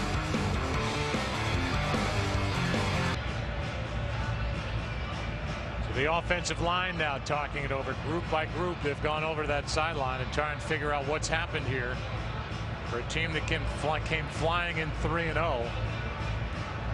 And in every phase of the game, they have been thoroughly knocked down by the Dallas Cowboys, who lead by 24 points. 180! They fake the run. Romo throws, and he's picked off by Bobby Carpenter. And Carpenter makes a move down the sideline, still going. The former Dallas Cowboy, Bobby Carpenter, is a fumble into the end zone, and it's recovered for a touchdown by Eric Wright. There are no flags, and Bobby Carpenter just made a play against his former team. Well, he sure did, and that's what the Lions needed. They needed a quick score and something to happen defensively and keep Dallas from coming away with points. Bobby Carpenter right here, you're going to see he reads this the entire way. He reads play action. He drops underneath that curl flat area, and Tony Romo just either didn't see him or he thought that he could lay something over his head. But you know, that's the guy, that's the only guy when you're the quarterback that you've got to be able to see, knowing that he's the one who can take that throw away. Romo doesn't see him, and boy, Bobby Carpenter comes up big when they needed it. 1st round pick in 06. Getting a chance to start with Justin Durant out with concussion issues, and Carpenter just turned it into, depending on Hansen, 7 points. Eric Wright recovered as Carpenter lost it right at the goal line. You're going to see Bobby Carpenter work into the screen right there. He doesn't know exactly where the receiver is. He's just working to that general area to try to take away the curl route or any comeback route thrown to the outside. He gets under it perfectly, and you know, good job after the catch of getting it in the end zone. Now they get away with the fumble and still being able to recover it for a touchdown, but boy, a nice play for a guy making his first start here this year for the Lions. Right now they're giving the touchdown to Carpenter, but they are discussing who gets it, Carpenter or Eric Wright. Either way, the Lions get it, and they're down by 17. Well, and Bobby Carpenter, going back to his time here with the Dallas Cowboys, him and Tony Romo are very close friends. Tony Romo got married this past offseason, and Bobby Carpenter was in the wedding. And so this is one that Tony doesn't like throwing that interception. He especially doesn't like throwing it to his good friend. You can bet Bobby Carpenter's not going to let him forget that one anytime soon. So now it's a 17-point game, and remember, the Lions, a team that came back from down 20 at the half last week at the Vikings. Well, and that's the type of play that you need, just something to give your team a spark, and maybe that little momentum shift there and getting the touchdown will inspire this defense to make some more key stops. Harris will take it out. And this is a Detroit coverage unit that struggled all year. It's a 25-yard return. And while this was going on the Detroit sideline, Tony Romo gets a shot from Jackson on that return, and then he goes over to talk to Jason Garrett. That might be the only time Tony Romo's been hit. It hasn't been much. Now Eric Coleman is down. Backup safety for the Lions. They look at him. 10:03 left. Cowboys have it again. Up 17. Eric Coleman limped off the field, and so he gets attention on the bench while the Cowboys start up by 17 at their 21. A handoff to Tashard Choice, who's out to the 28. We've got some injuries to show you. First of all, Eric Coleman is 24, and he was injured on that hit right there by his teammate down low, and then Bobby Carpenter on the return. You see Felix Jones slam down into the turf, the top running back for the Cowboys, and playing with a separated right shoulder, wearing a harness on that shoulder, and that arm is hanging. Yeah, that's what it looks like. He re-injured going to the ground. Here is Choice, and a couple of good runs by Choice. A first down for Dallas. A game break. Here's Kurt Menefee. Well, like the Lions, the Bills came into the day 3-0. They were at Cincinnati, and a tighter game going on there. Andy Dalton, nice one-handed catch by Jermaine Gresham, pulls the Bengals to within 4, 17-13. That one late in the third. Joe Troy pass. Okay, Kurt, so 2 runs, and so far this defensive front for the Detroit Lions, which came in allowing 113 rushing yards per game. They have not been much of a challenge up front. Now Murray, the rookie. DeMarco pushes the pile. Nice gain of 4 as Llewellyn made the stop for the Lions. Yeah, you talk about the Lions run defense, and I mentioned it a little bit earlier. The Lions defensive front is really taught to just go after the quarterback. Don't concern yourself so much with the running game. It's obviously a passing league. We talk about that each and every week. Go after the quarterback, hit the quarterback, and play the run on your way to the quarterback. Because as Jim Schwartz explains it, when you do that, a lot of times you overrun some plays, and you also open up some cutback lanes that we've seen at times by Dallas being able to exploit. Cowboys averaging 4.7 yards per rush. How about Robinson? How about that catch? As he has enough for a Dallas first down. This guy's got some unbelievable hands. That's about the 2nd or 3rd catch like that we've seen. A ball away when he's leaning on a defender to the inside, and to be able to separate, extend, and catch the ball like he just did, that's impressive. I've liked what I've seen of this young man. Going back to last week, what he was able to do in that game against the Redskins, and then again here this afternoon. Got up, limping and holding that right knee. He's at a career-high 116 receiving yards in the game. The handoff is to Murray. He makes a move inside the hole and picks up 7. Marco Murray, who came in with 10 carries, 27 yards in his rookie season, gets 7 yards as they try to fill in for Felix Jones. Well, the challenge for Dallas coming into this game was the offensive line, and they have met the challenge, whether it's in pass protection or running the football. And you know, these young players, 2 rookies, a second-year player at center, and they've dominated what is an awfully good defensive front in every facet of this game. 180! 6.5 to go, 3rd quarter, and the handoff is to Murray, who spins for 1. No sacks allowed by the group up front for the Dallas Cowboys, and they're closing in on 100 yards rushing on the day. Yeah, and Hudson Houck, he's the offensive line coach. He was the line coach here for a number of years, and then he bounced around a little bit, and Jason Garrett brought him back to coach these young players up front, and he's done a nice job.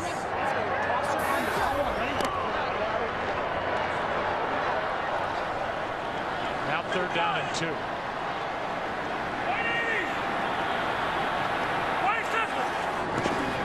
Out of the shotgun pass is intercepted.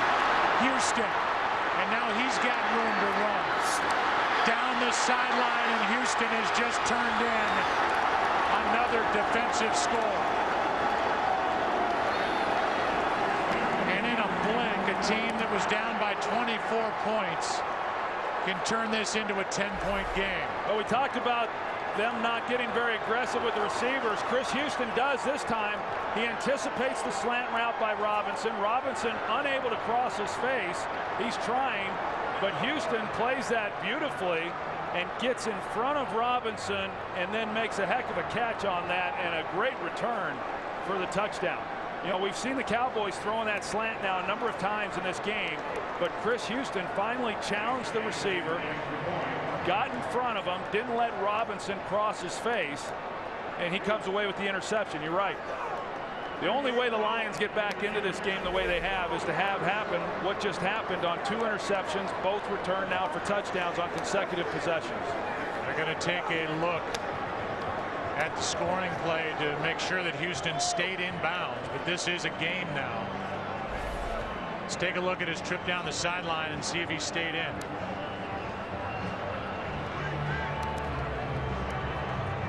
He's in the entire way.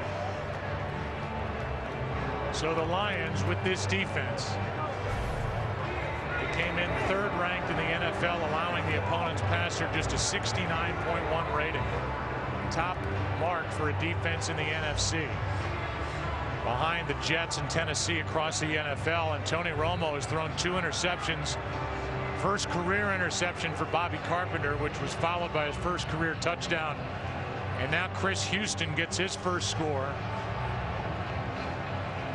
The last 3 Tony Romo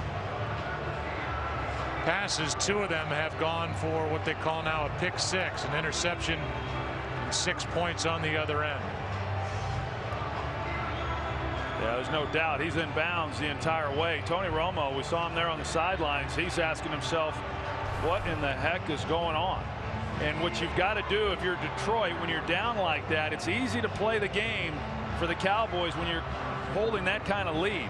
And now all of a sudden this touchdown stands. They get the extra point, cut it to a 10-point game. It puts pressure back on this Cowboys offense, particularly Tony Romo. Those are bad things that are happening to him right now, and he's going to be a little hesitant pulling the trigger. The play has been confirmed. It is a score.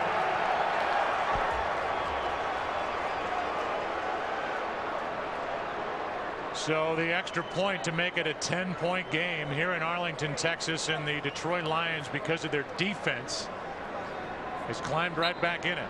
And I will tell you, on that slant route, from a quarterback's perspective, it's not a throw you ever are making thinking it's going to be intercepted like that. You're thinking at worst, if a guy does cut in front of the receiver, it's going to be an incompletion. It was a heck of a play by Chris Houston. And that's Chris Houston, who we saw earlier frustrated on the bench. Palms up. I'm giving you my best. Well, he went 56 yards on the interception return for the touchdown. It's a 10-point game. If you stepped away for a moment thinking that this game was in the bag, it has changed in a blink because of 2 defensive scores, one by Bobby Carpenter, the latest, 56 yards on an interception return by Chris Houston.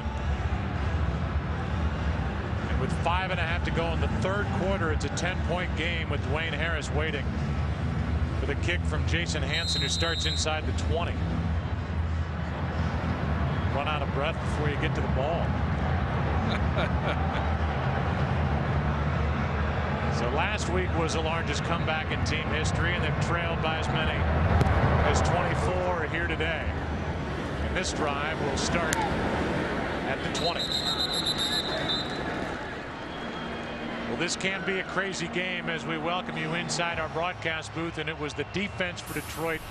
It's gotten them back in the game, and now they're right back on the field.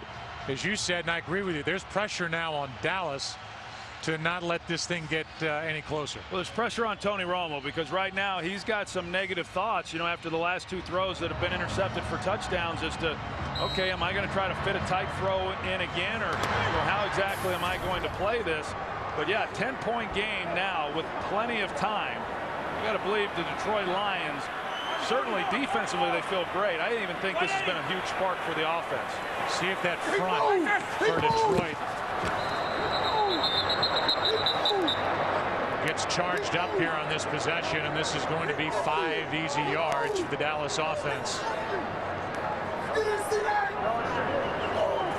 Offside, defense, number 99, 5-yard penalty, first down. You could hear Corey Williams saying that there was movement on the Dallas offensive line. The officials weren't buying it. Matthew Stafford hasn't had to do anything in this second half, and his team is down by 10. No, I think Scott Linehan's telling them, hey, if we sit here a little longer, maybe we'll make this a 3-point game.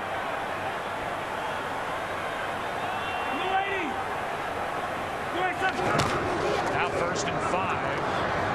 Back in the game is Felix Jones. Bobby Carpenter made the stop. A gain of 1. 2nd and 4 coming up. 5 minutes to go, 3rd quarter, and the 3-0 Lions, who haven't started 4-0 since 1980, seemingly out of this game, and now they're right back in it.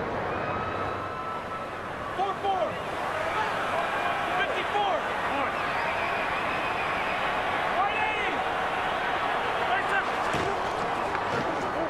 Hand off to Felix Jones. If he's got a bad shoulder, it doesn't show. He carries the pile for 6 and a first down. You know, it's really nice by Felix Jones because of the speed that he possesses and his big play ability. A lot of times he gets regarded as strictly a perimeter runner, and he's obviously more than that, as we just saw. There was contact made, you know, right about the line of scrimmage, but yet he was able to keep his legs going and pick up that first down virtually on his own. Somebody up front for this Lions defense has to make a play. Yellow 80.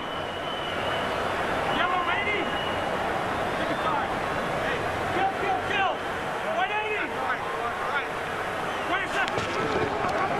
Romo to throw. Steps up and floats it for Des Bryant. Bryant with a catch. And they're saying he got both feet down. Let's take another look at the end of this play. As of now, 34 yards.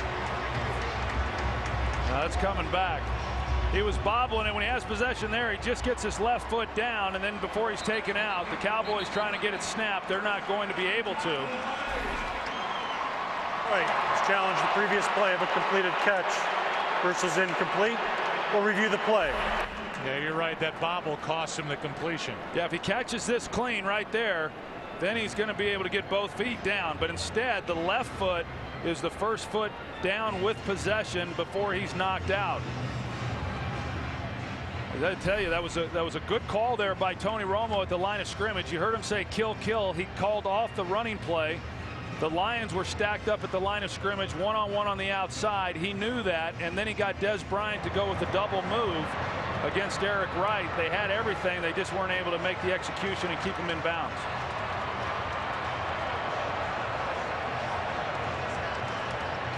So they show it on the screen here in Arlington at Cowboys Stadium, and if you've ever been here and seen the screen, you know that there's no better look at it in the world. And so this crowd can't even react. They know that Brian didn't get that second foot down, his right foot, so this one's coming back. Even Mike Pereira agrees with you back in Los Angeles. Well, now I know I'm right, as he watches on 3,000 monitors that Fox has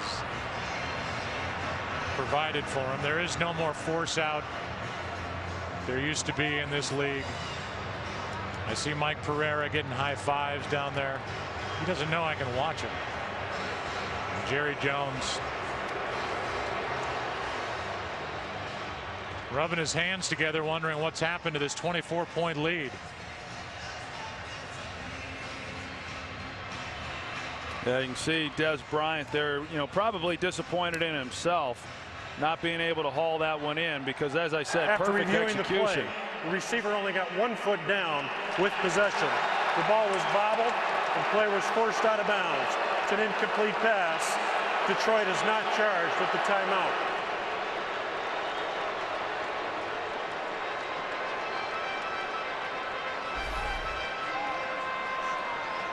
While the review was going on, he got into it with Delmas. Des Bryant. And then for good measure, Lawrence Jackson came over, and Jim Schwartz reacted with that reaction to Des Bryant. What the heck's going on out there? Thanks, Vince. 2nd and 10 with the ball back at the 32.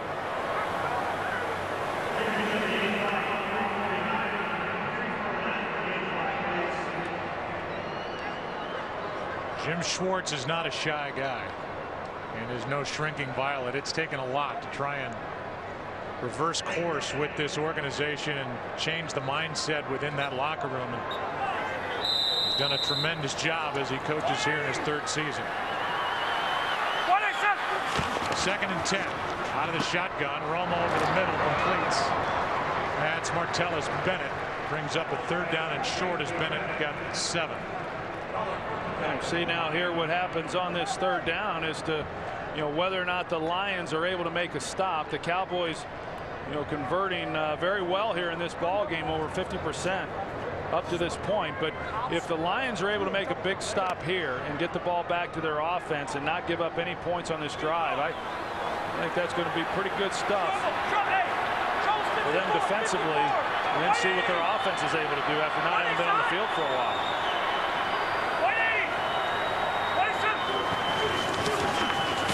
Romo down the sideline. LaRon Robinson overthrown.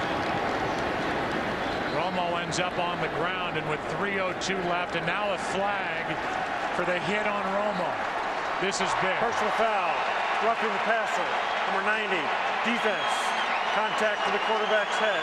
15-yard penalty. Automatic. 1st down. Comes right at the end, and you see that he extends and he hits him with his left hand. Left arm and hand right there to the face mask, and you can't do it. Anytime you give a quarterback a shot to the helmet, they've got a referee that stands back there, and all he's looking at is the protection of that quarterback. And so anytime you get around him, it's going to be seen. Ndamukong Suh, who's been a heavily fined player. At the end of a week where Michael Vick complained about officials saying he takes more hits than other quarterbacks. Based on reputation, the style of play, Suh got that hand up. They're looking for him. They're looking for it.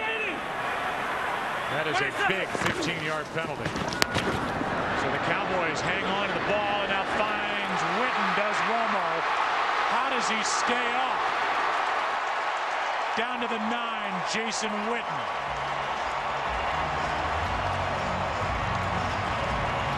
A great pocket by the offensive line. Tony Romo is able to step up, and we talked about it a little bit earlier, the free release there by Jason Witten, but I think it had more to do with the vision that Tony Romo had off of the play action, no one in his face, and he was able to find Jason Witten pretty easily in that seam.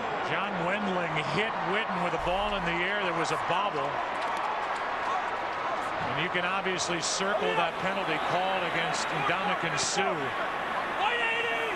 as something that could be crushing to the Lions' comeback effort, as Choice carries it forward for 2 yards. We'll go back and take a look at that last throw to Witten, and the pass rushers go to the outside, and the pocket then that Romo has to step up. It buys him some time to let Witten get down the field, and not bad coverage overall. I mean, they didn't jam him at the line of scrimmage. Still a ball that had to be fitted in. Good concentration by Witten, even after the bobble, of being able to secure it.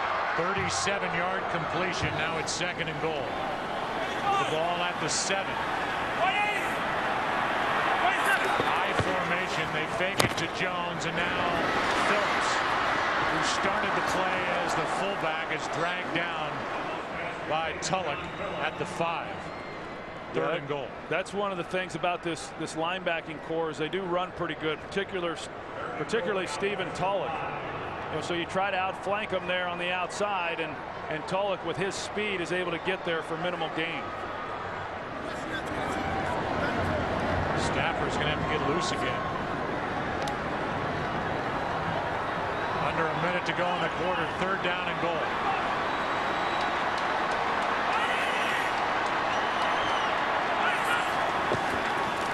Romo looking left. Ogletree is out of bounds.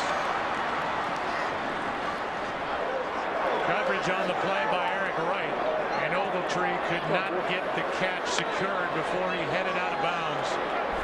And a field goal attempt is coming up. Yeah, he just lost sight of really where the sideline was, and I think had he have been able to keep his feet in bounds, he probably wouldn't have been able to reach out to make that catch. But even after giving up the roughing the passer penalty to extend this drive, not bad there defensively by the Lions, at least forcing the Cowboys here into 3 points. Still a 2-score game at 30-17. And that's 3 points as a result of this penalty. Hands getting up into the face from Ndamukong Suh. Up high enough in the NFL here in 2011 to get that call as Romo went down. In this third quarter, the offense for the Lions has run 5 plays. Gained 16 yards, 1 first down, yet because of 2 defensive scores, they're within 13 points, and Suh kicks over the trash can with 37 seconds left in the third quarter.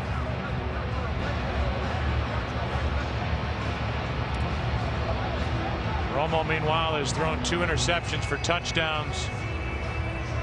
Taking the ball down the field for 1 touchdown drive, and the latest a field goal of 23 yards from Dan Bailey.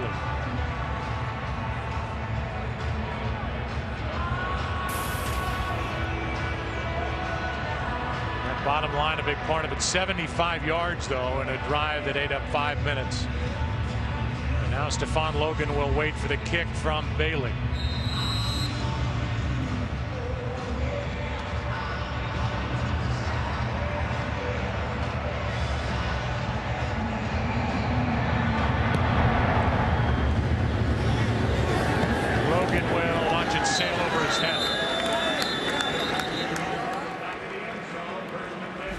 Certainly Ndamukong Suh knows exactly what that penalty cost his team. Guy who played soccer in high school. I can tell. With a kick. I mean, he's when you were standing next to him on the field prior to the game, I mean, he is normally you see a defensive tackle. You sometimes they're bigger guys, sloppier guys. This guy just looks like an athlete. I asked Jim Schwartz how much better can he get. He said, well, physically he can't get any better. I mean, that's as good as it gets right there. Got a 35.5-inch vertical leap. Ran the 40 at 4.98 at the combine. Here is Pettigrew. Wide open down the middle of the field, and a good start to this drive.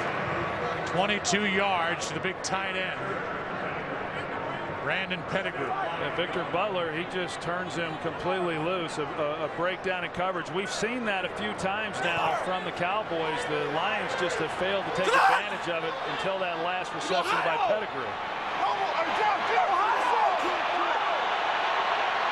And the Lions moved it best. They did it this way with a hurry-up offense as Best carries it up the middle for 2, and that's how the quarter will end.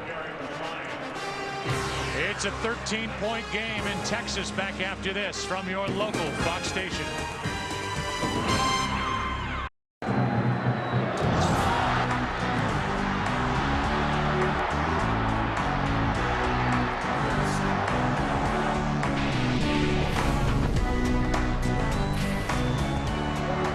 Stafford, who was off the field for 35 minutes.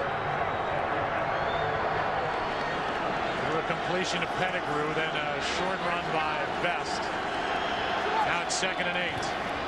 As we start the fourth quarter and the pass complete. That is the rookie Titus Young.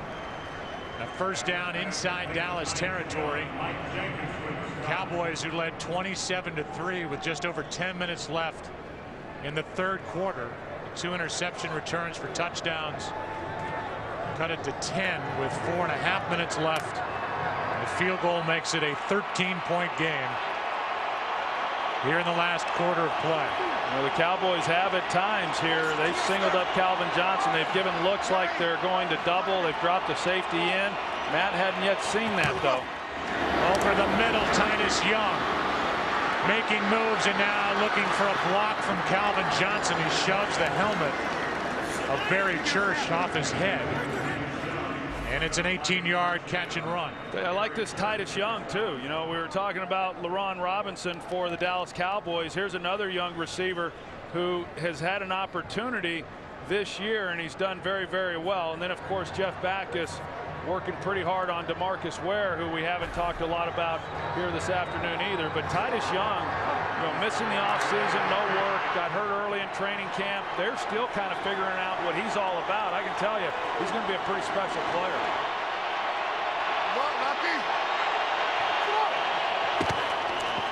On first down all day for Stafford, who goes to the end zone. Jump ball, touchdown. Megatron is in for the touchdown. Calvin Johnson. That is unbelievable right there. Calvin Johnson comes off the ball. Matthew Stafford sees that he's not open, that there's two defenders down there covering him, and he just alley-ooped it. I mean, he just threw it up in the air saying, okay, I'm going to give my guy a chance. I talked to Matthew Stafford before the game on the field, and I asked him about this very thing, and he said he gets double covered so much that you have to sometimes just give him a chance knowing that he has a size advantage, and that's exactly what just happened. This to make it a 6-point game. The Lions did it last week to the Vikings, down 20-0 at the half. They have come roaring back here today. 2 defensive touchdowns, now 1 to Megatron to make it 30-24. Calvin Johnson and Stafford hook up again. Today's game is sponsored by Corona Extra, who invites you to find your beach. By Burger King, where you can enjoy the flavor of soft serve in several delicious combinations. And by Universal Pictures, The Thing, in theaters October 14th. They call Calvin Johnson Megatron because of his size and his speed. 6'5", 236. And he just went up to get that jump ball for his 7th receiving touchdown of the season. Pro Bowler last year with 12 touchdown catches. He's blow by that here in 2011. Stafford was 4 for 4 on that drive. Harris stays in the end zone. Another look at that touchdown throw and reception.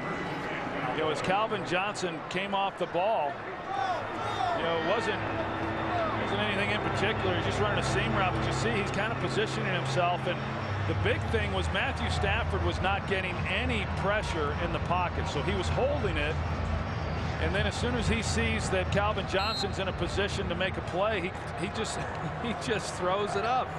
I mean, Randy Moss is the only other guy that I can think of that you would even attempt something like that. Michael Irvin used to ask me to do that all the time, but he wasn't quite as gifted as Calvin Johnson in being able to haul that one in. Church playing for the injured Sensabaugh out with a concussion. That's the word we're getting from the sideline. On first down, out of the backfield, Felix Jones.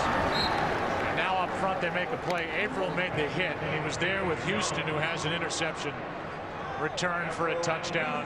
It's 2nd and 9. Well, it's pretty obvious watching this defense and the energy now that they're playing with and their ability really to pursue the football. They've been outstanding here in this second half. Last week they made the key stops when they had to, and their offense then scored the points. This week, not only have they made the stops, but they more importantly have scored the touchdowns for them.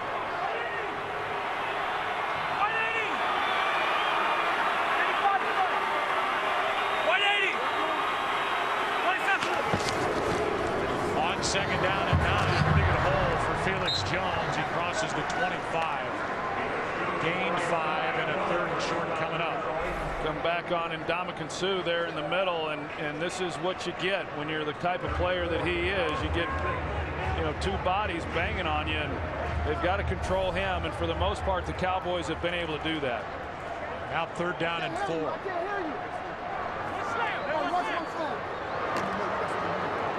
Enough time for Romo to change the play at the line if he wishes. We're one-on-one outside on Des Bryant again. Romo floats it for Witten, and he and Witten not on the same page. And exactly what the Lions defensively needed, a 3 and out with 12 minutes to play.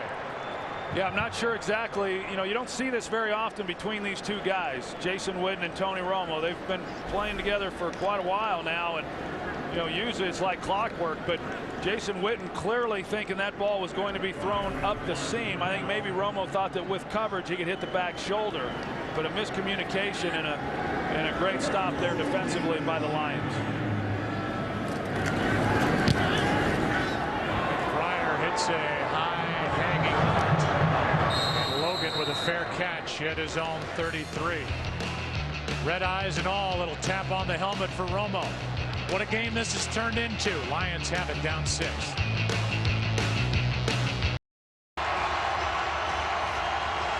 There's last week and this week, down 20-3 at the half today.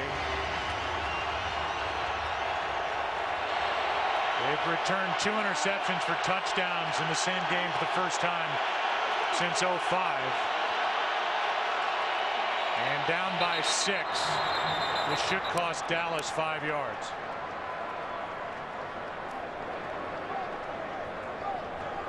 Neutral zone infraction, number 93. Defense. 5-yard penalty. First down. They get Anthony Spencer as we look ahead to next week, week 5 in the NFL. And here are the matchups.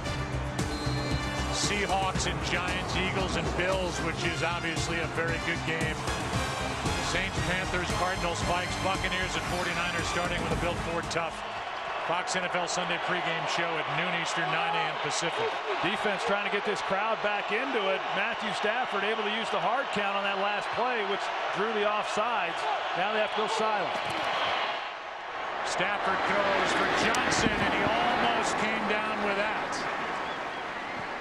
He is double covered and covered well, and yet somehow you still expect him to make the catch. Well, you do, and Mike Jenkins, who's really just hoping and praying that he doesn't haul this in, and after this play, Jenkins is walking back shaking his head like, not in my house, and it was really just Calvin Johnson not being able to haul it down.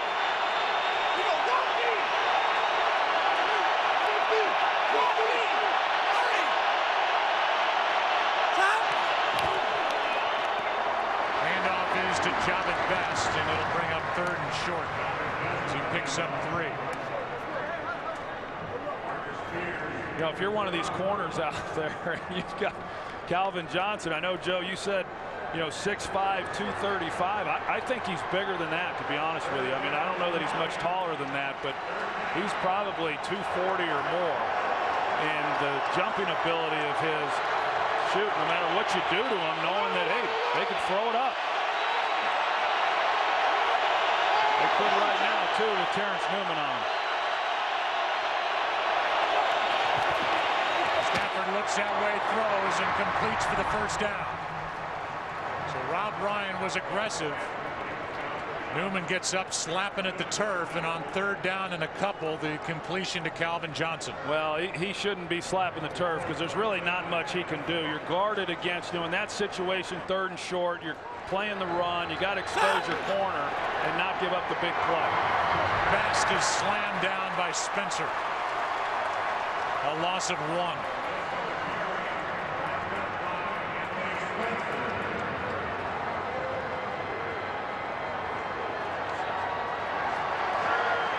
Cowboys jumped out to a 17-0 lead.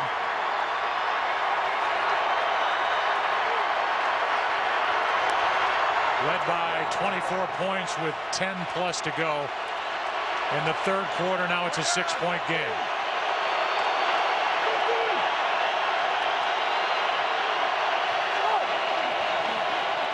Stafford looking left. Calvin Johnson is overthrown. And he had Jenkins beat, but the throw too far. Game break. Here's Kurt. Well, like the Lions, the Buffalo Bills trying to remain unbeaten, but they're in a game in Cincinnati. Andy Dalton's first career rushing touchdown evens things at 20 late in the 4th quarter. Go Troy Pan. Well, they had a chance here. You know, Mike Jenkins is playing that. You see he raises on. He's expecting a safety to come give him help over the top. He jams Calvin at the line of scrimmage, lets him go because there's a safety who busted coverage. They're fortunate. Matthew Stafford hits that. It's touchdown. Playing without Sensabaugh are the Cowboys defensively. It's 3rd and 11.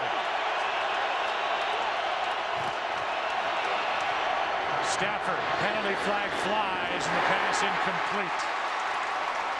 Church, the replacement for Sensabaugh, made the play on Burleson.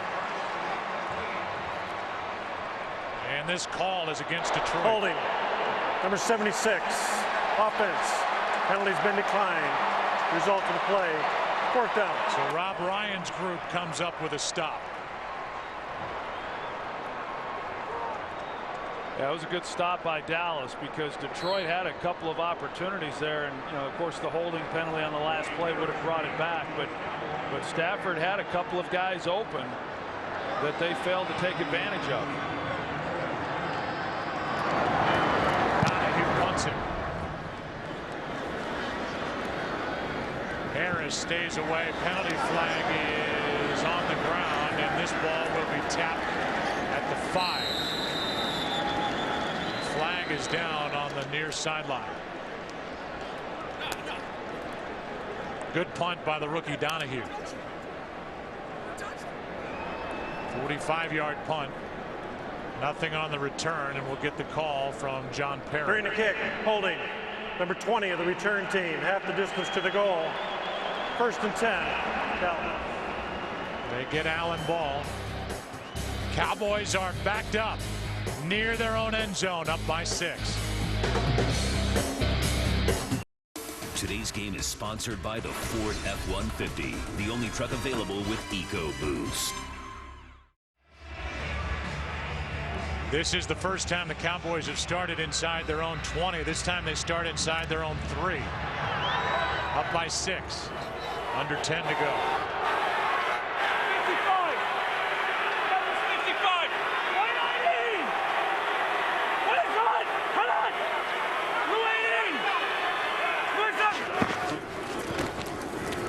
Handoff is to Felix Jones, who covers up the football. Bobby Carpenter on the tackle. He's made his presence felt. Former Dallas Cowboy has an interception, return for a touchdown, a gain of 2 by Jones. Good composure right there by the Lions defensive front. Tony Romo is a veteran quarterback, gets under there knowing that he's backed up and wanting to try to draw that defense off sides and pick up a cheap 5 yards to get off the goal line, but yet they hung in there and didn't bite. Nice work. Let's go. 2nd and 8.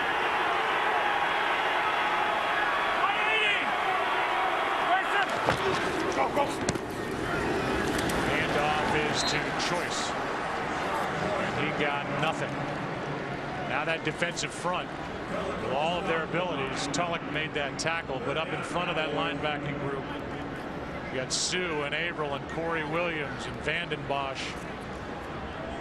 Big bodies, and they can make a big difference in this spot, 3rd and 8. Yeah, you got to be real smart about this offensively for Dallas. I wouldn't be surprised to see them come out here with some type of screen pass, but if he's in the pocket holding it for very long, he'll be in the end zone.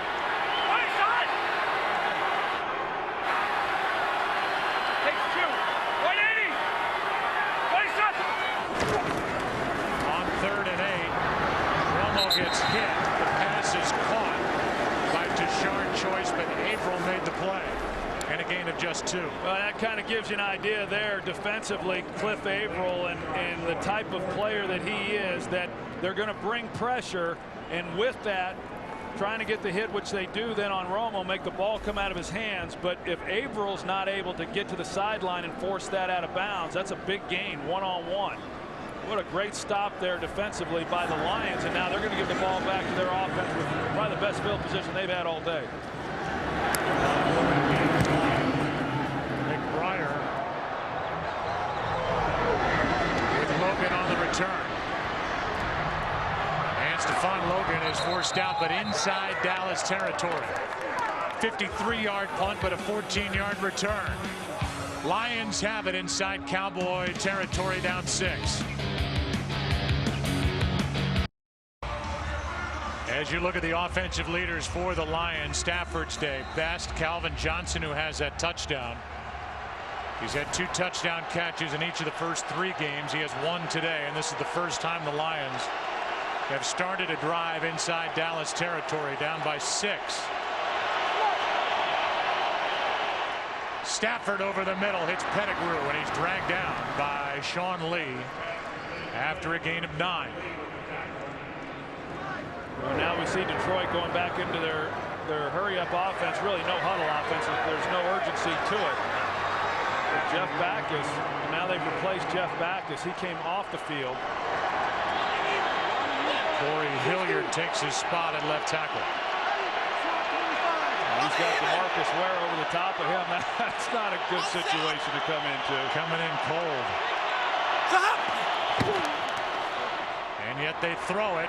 Ware gets to Stafford, and the pass incomplete. 3rd and 1 coming up. I think Matthew Stafford knew this was a losing proposition, and DeMarcus Ware goes through him. They were trying to run the screen back to that side.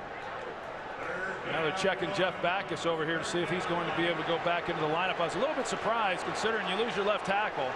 They wanted to go the no huddle, but that's asking a lot of a guy coming in, Corey Hilliard, coming in cold, trying to pick something up like that quickly. Dangerous tackle on Stafford. He's okay, and now Ware is looking at Hilliard again. And on 3rd down and 1, a 1st down carry by Keelan Williams. He takes it to the 30 with under 7 to go. That was a nice execution up front. You're going to see the block down here, and then with the pull and the kick out. And that's what opens the lane then for Keelan Williams. He comes through, he kicks out on DeMarcus Ware in a nice little running lane there on 3rd and 1. And I think that, Joe, even if they hadn't have made that, as long as they didn't lose a ton of yardage, that was probably 4-down territory from where they were. Keelan Williams, who was with the Redskins and Mike Shanahan last year.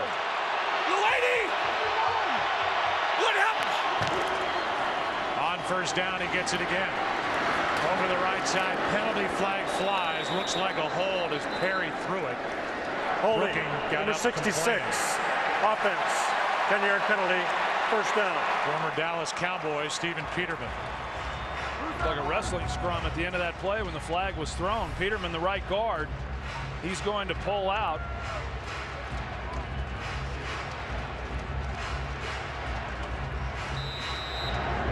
Let's see the hold. It was called on Peterman, the right guard, against Keith Brooking.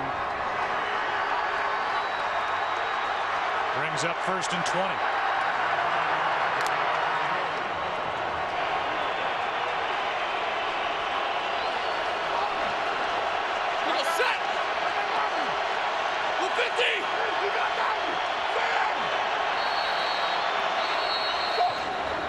Play clock at 0. I don't know what it is. Every time they have a penalty, they get a delay of game. And the last time in the 1st half when they had delay of game, they had a penalty on the play before, and then they can't get the ball snapped. And they had a pretty good situation based on a pre-snap look right there because Calvin Johnson was one-on-one on Terrence Newman. Jeff Backus back in the game at left tackle. 1st and 25. It looks like they're going to give Calvin Johnson one-on-one coverage again here. Down at the bottom. Stafford looks right, hits Titus Young, and the tackle made immediately by Terrence Newman. A gain of 9 on 1st and 25. Here's what's on the line right now for the Cowboys. Their biggest collapse in a game. 24 points.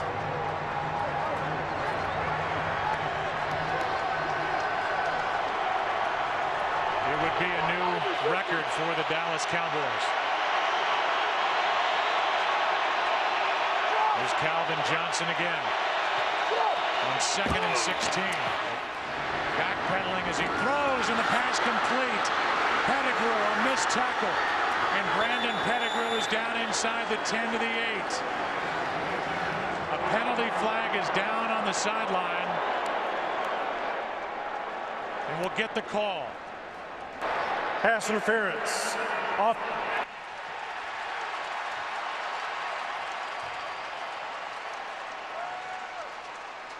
Correction. Illegal block in the back. Number 13. Offense. 10-yard penalty. 2nd down. They get Nate Burleson for an illegal block in the back. And instead of a 1st and goal at the 7, this will move the ball back. and it wasn't a block that he really had to make. You know, right there, it didn't look like Terrence Newman was really going to threaten Pettigrew too much on the tackle. And you saw Matthew Stafford, he saw it immediately, even before the flag was thrown. They still haven't placed the ball down. And they're going to place it at the 33.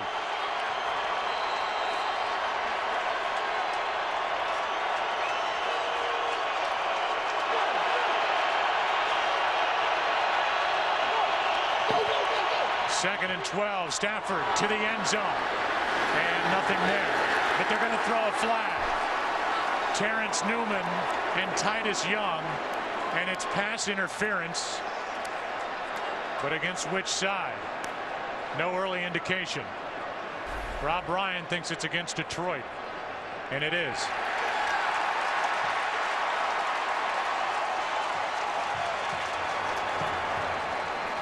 You see Titus Young with a hold of the jersey of Terrence Newman that drew the flag. Penalties have killed this Detroit Lions team. Pass interference, offense number 13. Penalty's been declined. Third down. They're going to decline the penalty and make it third down. Well, it's interesting that they're declining it. You know, the Lions had gotten into a position. Of course, the one penalty brought it back when they got it inside the 5-yard line, but they had gotten the ball in position for a field goal, and they're pretty close here. I mean, they don't have to pick up much. You know, if you're Stafford, you take a shot down the field. If it's not there, just know that if you pick up 5 or 6 yards, you're really helping out your kicker and trying to get field goal. Third down and 12. Stafford underneath. Incomplete for Best. On this drive, 4 penalties called. A big one on Burleson for a block in the back. The most recent one for pass interference on Titus Young declined, and now it's fourth down with under 4.5 to play. And Hansen is on the field to try and make this a 3-point game. Yeah, penalty's the undoing of the Lions on that possession, but you know, Stafford using his head on that last play. He didn't want to give up the sack. There was pressure on him. He got it underneath. Now they failed to get any yards because of the incompletion. 51-yard try. This would equal Hansen's season long.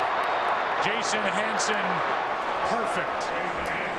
And it's a 3-point game. And now the difference in this game, the 3 points the Cowboys put up at the end of a drive that was kept alive by a penalty on a hit by Ndamukong Suh on Romo. There's the block in the back on Newman. It was committed by Burleson, and now the offensive pass interference that was declined. But don't forget, the difference maker in this game right now is the penalty on Suh on that hit up into the face of Tony Romo that kept the drive alive, and that's what led to their last 3 points. Yeah, and I think that, you know, when you talk about that penalty on Suh, then, you know, kind of goes back to what just happened on this possession and then some others that we've seen throughout this ball game. The penalties have been the undoing of the Detroit Lions on really shooting themselves in the foot and not being able to convert, or at least in Suh's case, not being able to get off the field. So the biggest Cowboy collapse in their franchise history back to 1960. In 1965, they blew a 21-point lead in November against the Washington Redskins. The biggest comeback for the Lions was back in 1957, October 20th against Baltimore. 24-point comeback. And this was a 24-point game with just over 10 to play in the third quarter, and now the lead for the Cowboys is down to 3.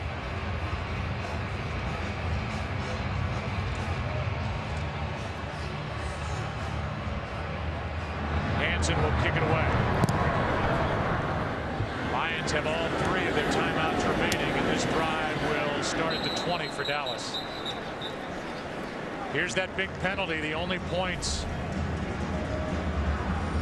put up by Dallas, and now the difference in this game here in the second half is that hit up high to Ndamukong Suh, who came over, kicked the trash can, and that led to the only points over the last 5 Cowboy possessions. 2 interceptions for Detroit touchdowns, the field goal, the end of that drive, and now 2 3-and-outs. Well, and each time this Cowboys offense has taken the field here in the second half, things have gotten just a little bit tighter, and the margin for error has gotten a lot smaller.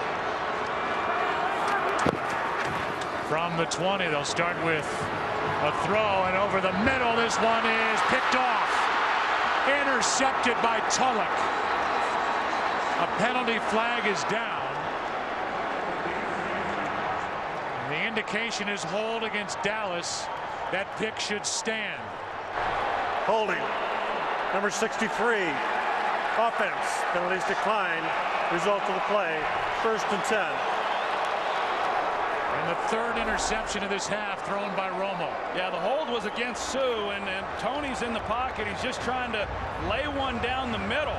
Stephen Tulloch, who is expecting that, he's the middle linebacker playing depth, and he gets underneath Witten, but you know, they got the pressure in Romo's face one of the few times they have, and he tried laying it, and just can't do that down the middle of the field like that when you're lobbing one. So 3 second-half crushing interceptions thrown by Romo.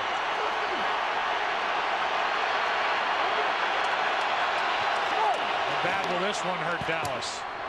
Pass is caught by Calvin Johnson, and Barry Church hurt himself on the hit on Calvin Johnson. And he gets up with his right shoulder hanging. Let's go back to the interception. You're going to see in the middle here the hold. Kyle Kozar, the right guard, he's the one who holds Sue. But the pressure is still there in his face. Now you're falling back, trying to lay one over the top. And what Romo sees is no middle safety. So if he's able to make that throw, then it's a huge play to Witten. He failed to be able to do that. That's the last play. A ball again that really got away from Matthew Stafford. Calvin Johnson protects his quarterback, makes the play. And then Barry Church, they're banged up already on that safety end. He's still on the ground. Now Romo's thrown 3 interceptions in his last 11 attempts. The first 2 went for touchdowns. His friend Bobby Carpenter got him the first time. This was with the Dallas Cowboys up by 24.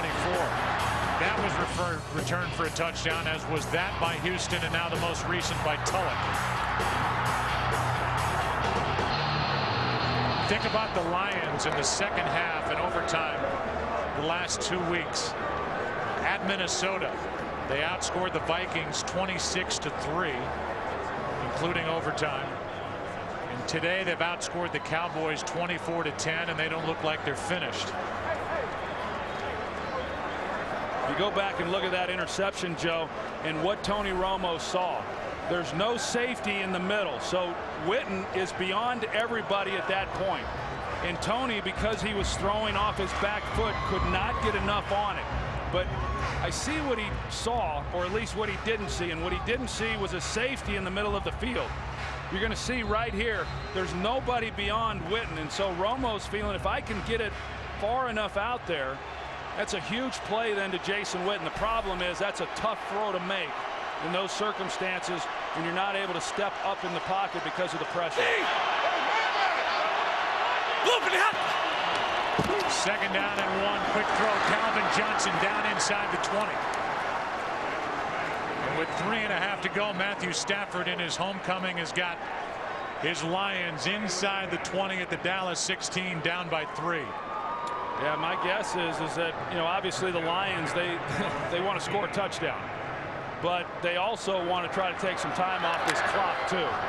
And so there is obviously lots of time, and there's no point in trying to rush anything. And if I were Matthew Stafford, I'd start working that clock a little bit.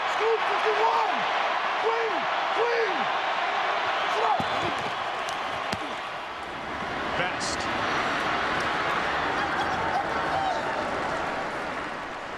Javid Best just spun his way down inside the 10. If you're just joining us and we got a new audience, this game has been hard to believe the way it has turned around. With over 10 minutes left in the third quarter, the Dallas Cowboys, who have come in winning 2 straight, led by 24 points.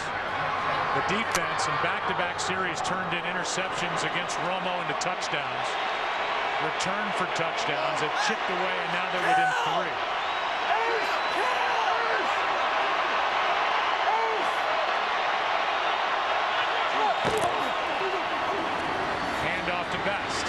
He's got a first down inside the 5. Job at best. I'm impressed with what I've seen of him. I mean, he's just been knifing his way in that defense here for the last few possessions. 2 minutes left in this game in Arlington, Texas. The finish coming up.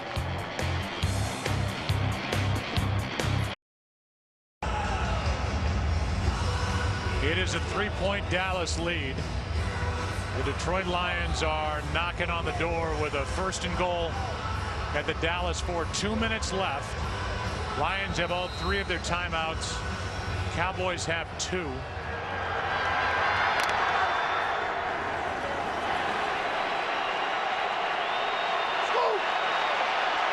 we go.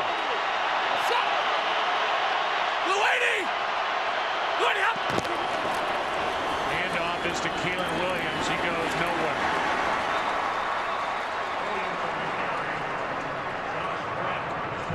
Timeout is taken by the Dallas Cowboys. I'll give you a recap, and it's like a seesaw. All Dallas early. Des Bryant with 2 touchdown catches. A 17-0 lead at the start. Witten got in on the fun. But then it was the Detroit defense. Bobby Carpenter, interception, return for a touchdown. Houston the same. Tulloch with the latest pick, setting up this opportunity, and what a roller coaster it's been through 4 games for Tony Romo. The GOAT after week 1, a hero after week 2 and 3. 3 second-half interceptions here today to allow the Lions back in at best. Nowhere to go. And now 3rd and goal coming up, and the Cowboys will take their final timeout. Marcus Spears, who got the start in place of the injured Jason Hatcher, was the first one there, and now it's 3rd and goal. Yeah, you see what Detroit was trying to do is, run the ball, and if they don't make it, then force Dallas to call that timeout. But now with it being 3rd down, they would love to run it here, and if they don't make it, then they can run the clock down. But I don't think that's what gives them the best chance to score the touchdown from where they're at on the field. I mean, so they're going to have to throw it, and it's either then going to be a touchdown and a Detroit Lion lead, or it's going to be incomplete with still plenty of time left on the clock. And what you then would figure would be a tie game. That's right.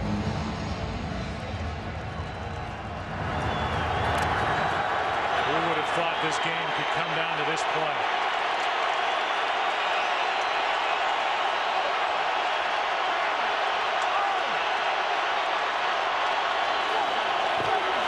Stafford pulls it back, throws it, penalty flag flies. The pass incomplete for Pettigrew, and it is a hold, which would be an automatic first down if it's against Dallas. Prior to the pass, holding, defense number 25, half the distance to the goal.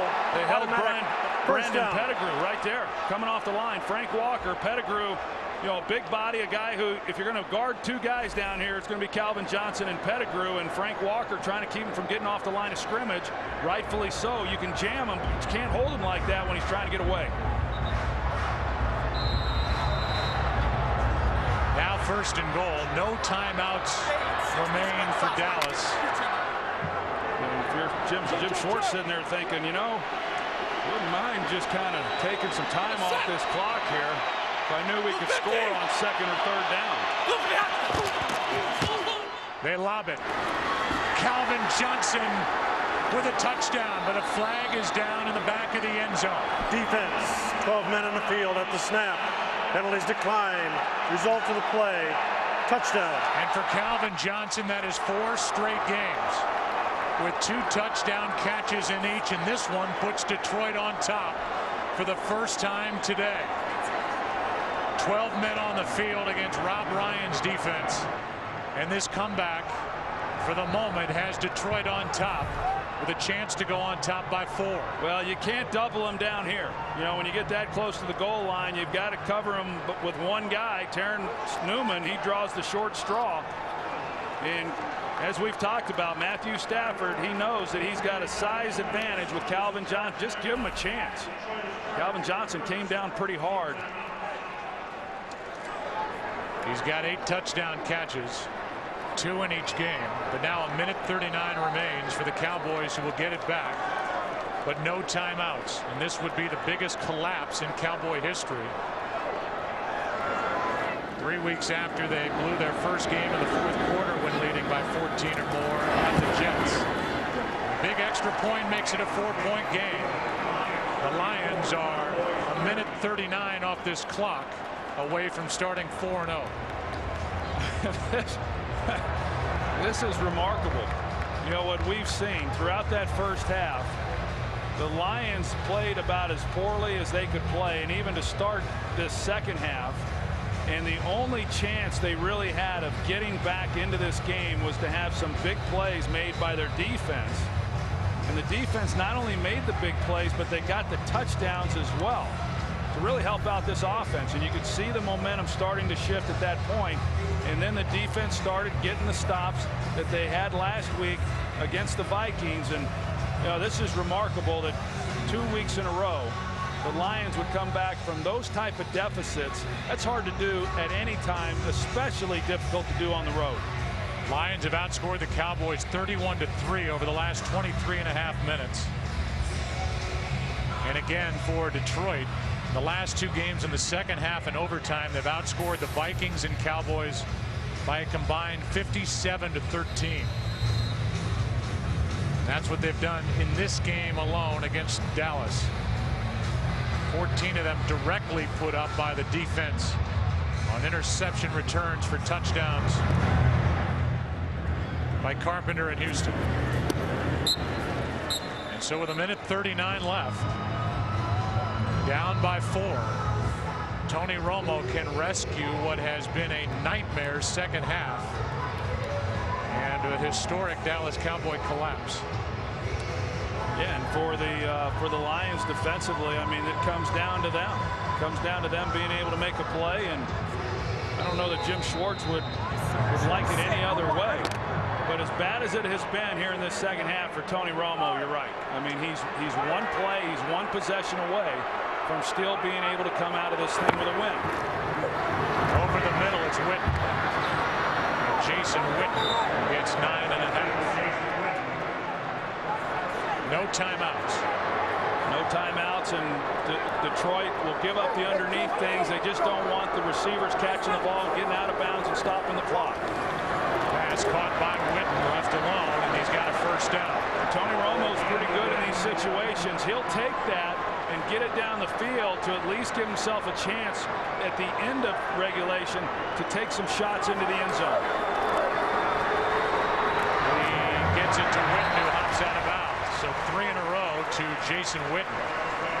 And still over a minute to go as the Cowboys try and rescue this game, or the Lions try and make a stop and start 4-0 for the first time since 1980.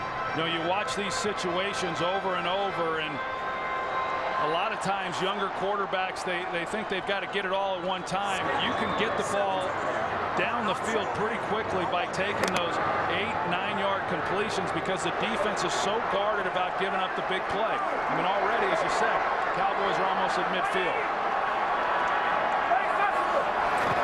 In 38 seconds, here's Felix Jones. Gets a block momentarily from Ogletree, and he takes it to the 45 of Detroit. Chunking their way down the field with 46 seconds left.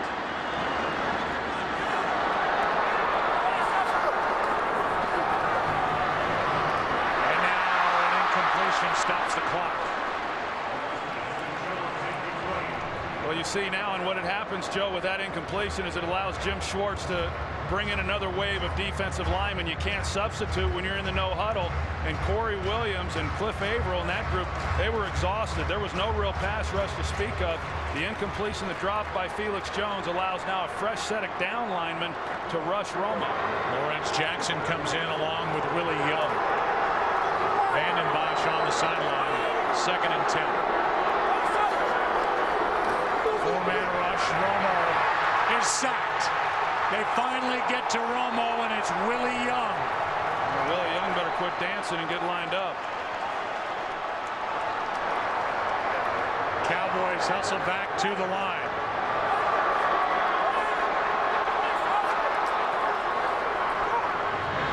Robinson bobbles it incomplete. And now the Lions are 11 seconds away from a 4-0 start. And this is the first sack of the day. This was the first sack. You're going to see the pressure there by Young just goes right through the rookie Tyron Smith and is able to get Romo to the ground. And those are just killers when you're trying to preserve time. Right now, if they complete anything inbounds, they're going to have a hard time getting another snap off. They've got to get something to the sidelines, because I don't know from here if Romo's got near enough arm to get this thing into the end zone for a Hail Mary. Maybe something quick to the sideline to get it on the next play. As he is caught, a broken tackle, and Felix Jones has given the Cowboys at least a chance. He makes a tackle there. It's game over. He went right through Eric Wright, who had a chance to end the game. Well, they get one shot now. Well, now that's fourth down. That was a fourth down play which turns the ball over with 4 seconds left. And Jim Schwartz and the Lions celebrate a 4-0 start. And Jim Schwartz has a look on his face like, wow. Coming all the way back from down 17-0, then down 24 points. They get a hold on fourth down, and with one snap of the ball, Matthew Stafford, who is back at home, will walk out of here a winner, a 4-0 team. And Tony Romo and Jason Garrett will have to answer a lot of questions after this one. We'll come back and wrap this one up. Right after this, the Lions, for the first time since 1980, under the direction of Jim Schwartz, have started the season 4-0. Back to wrap up after this.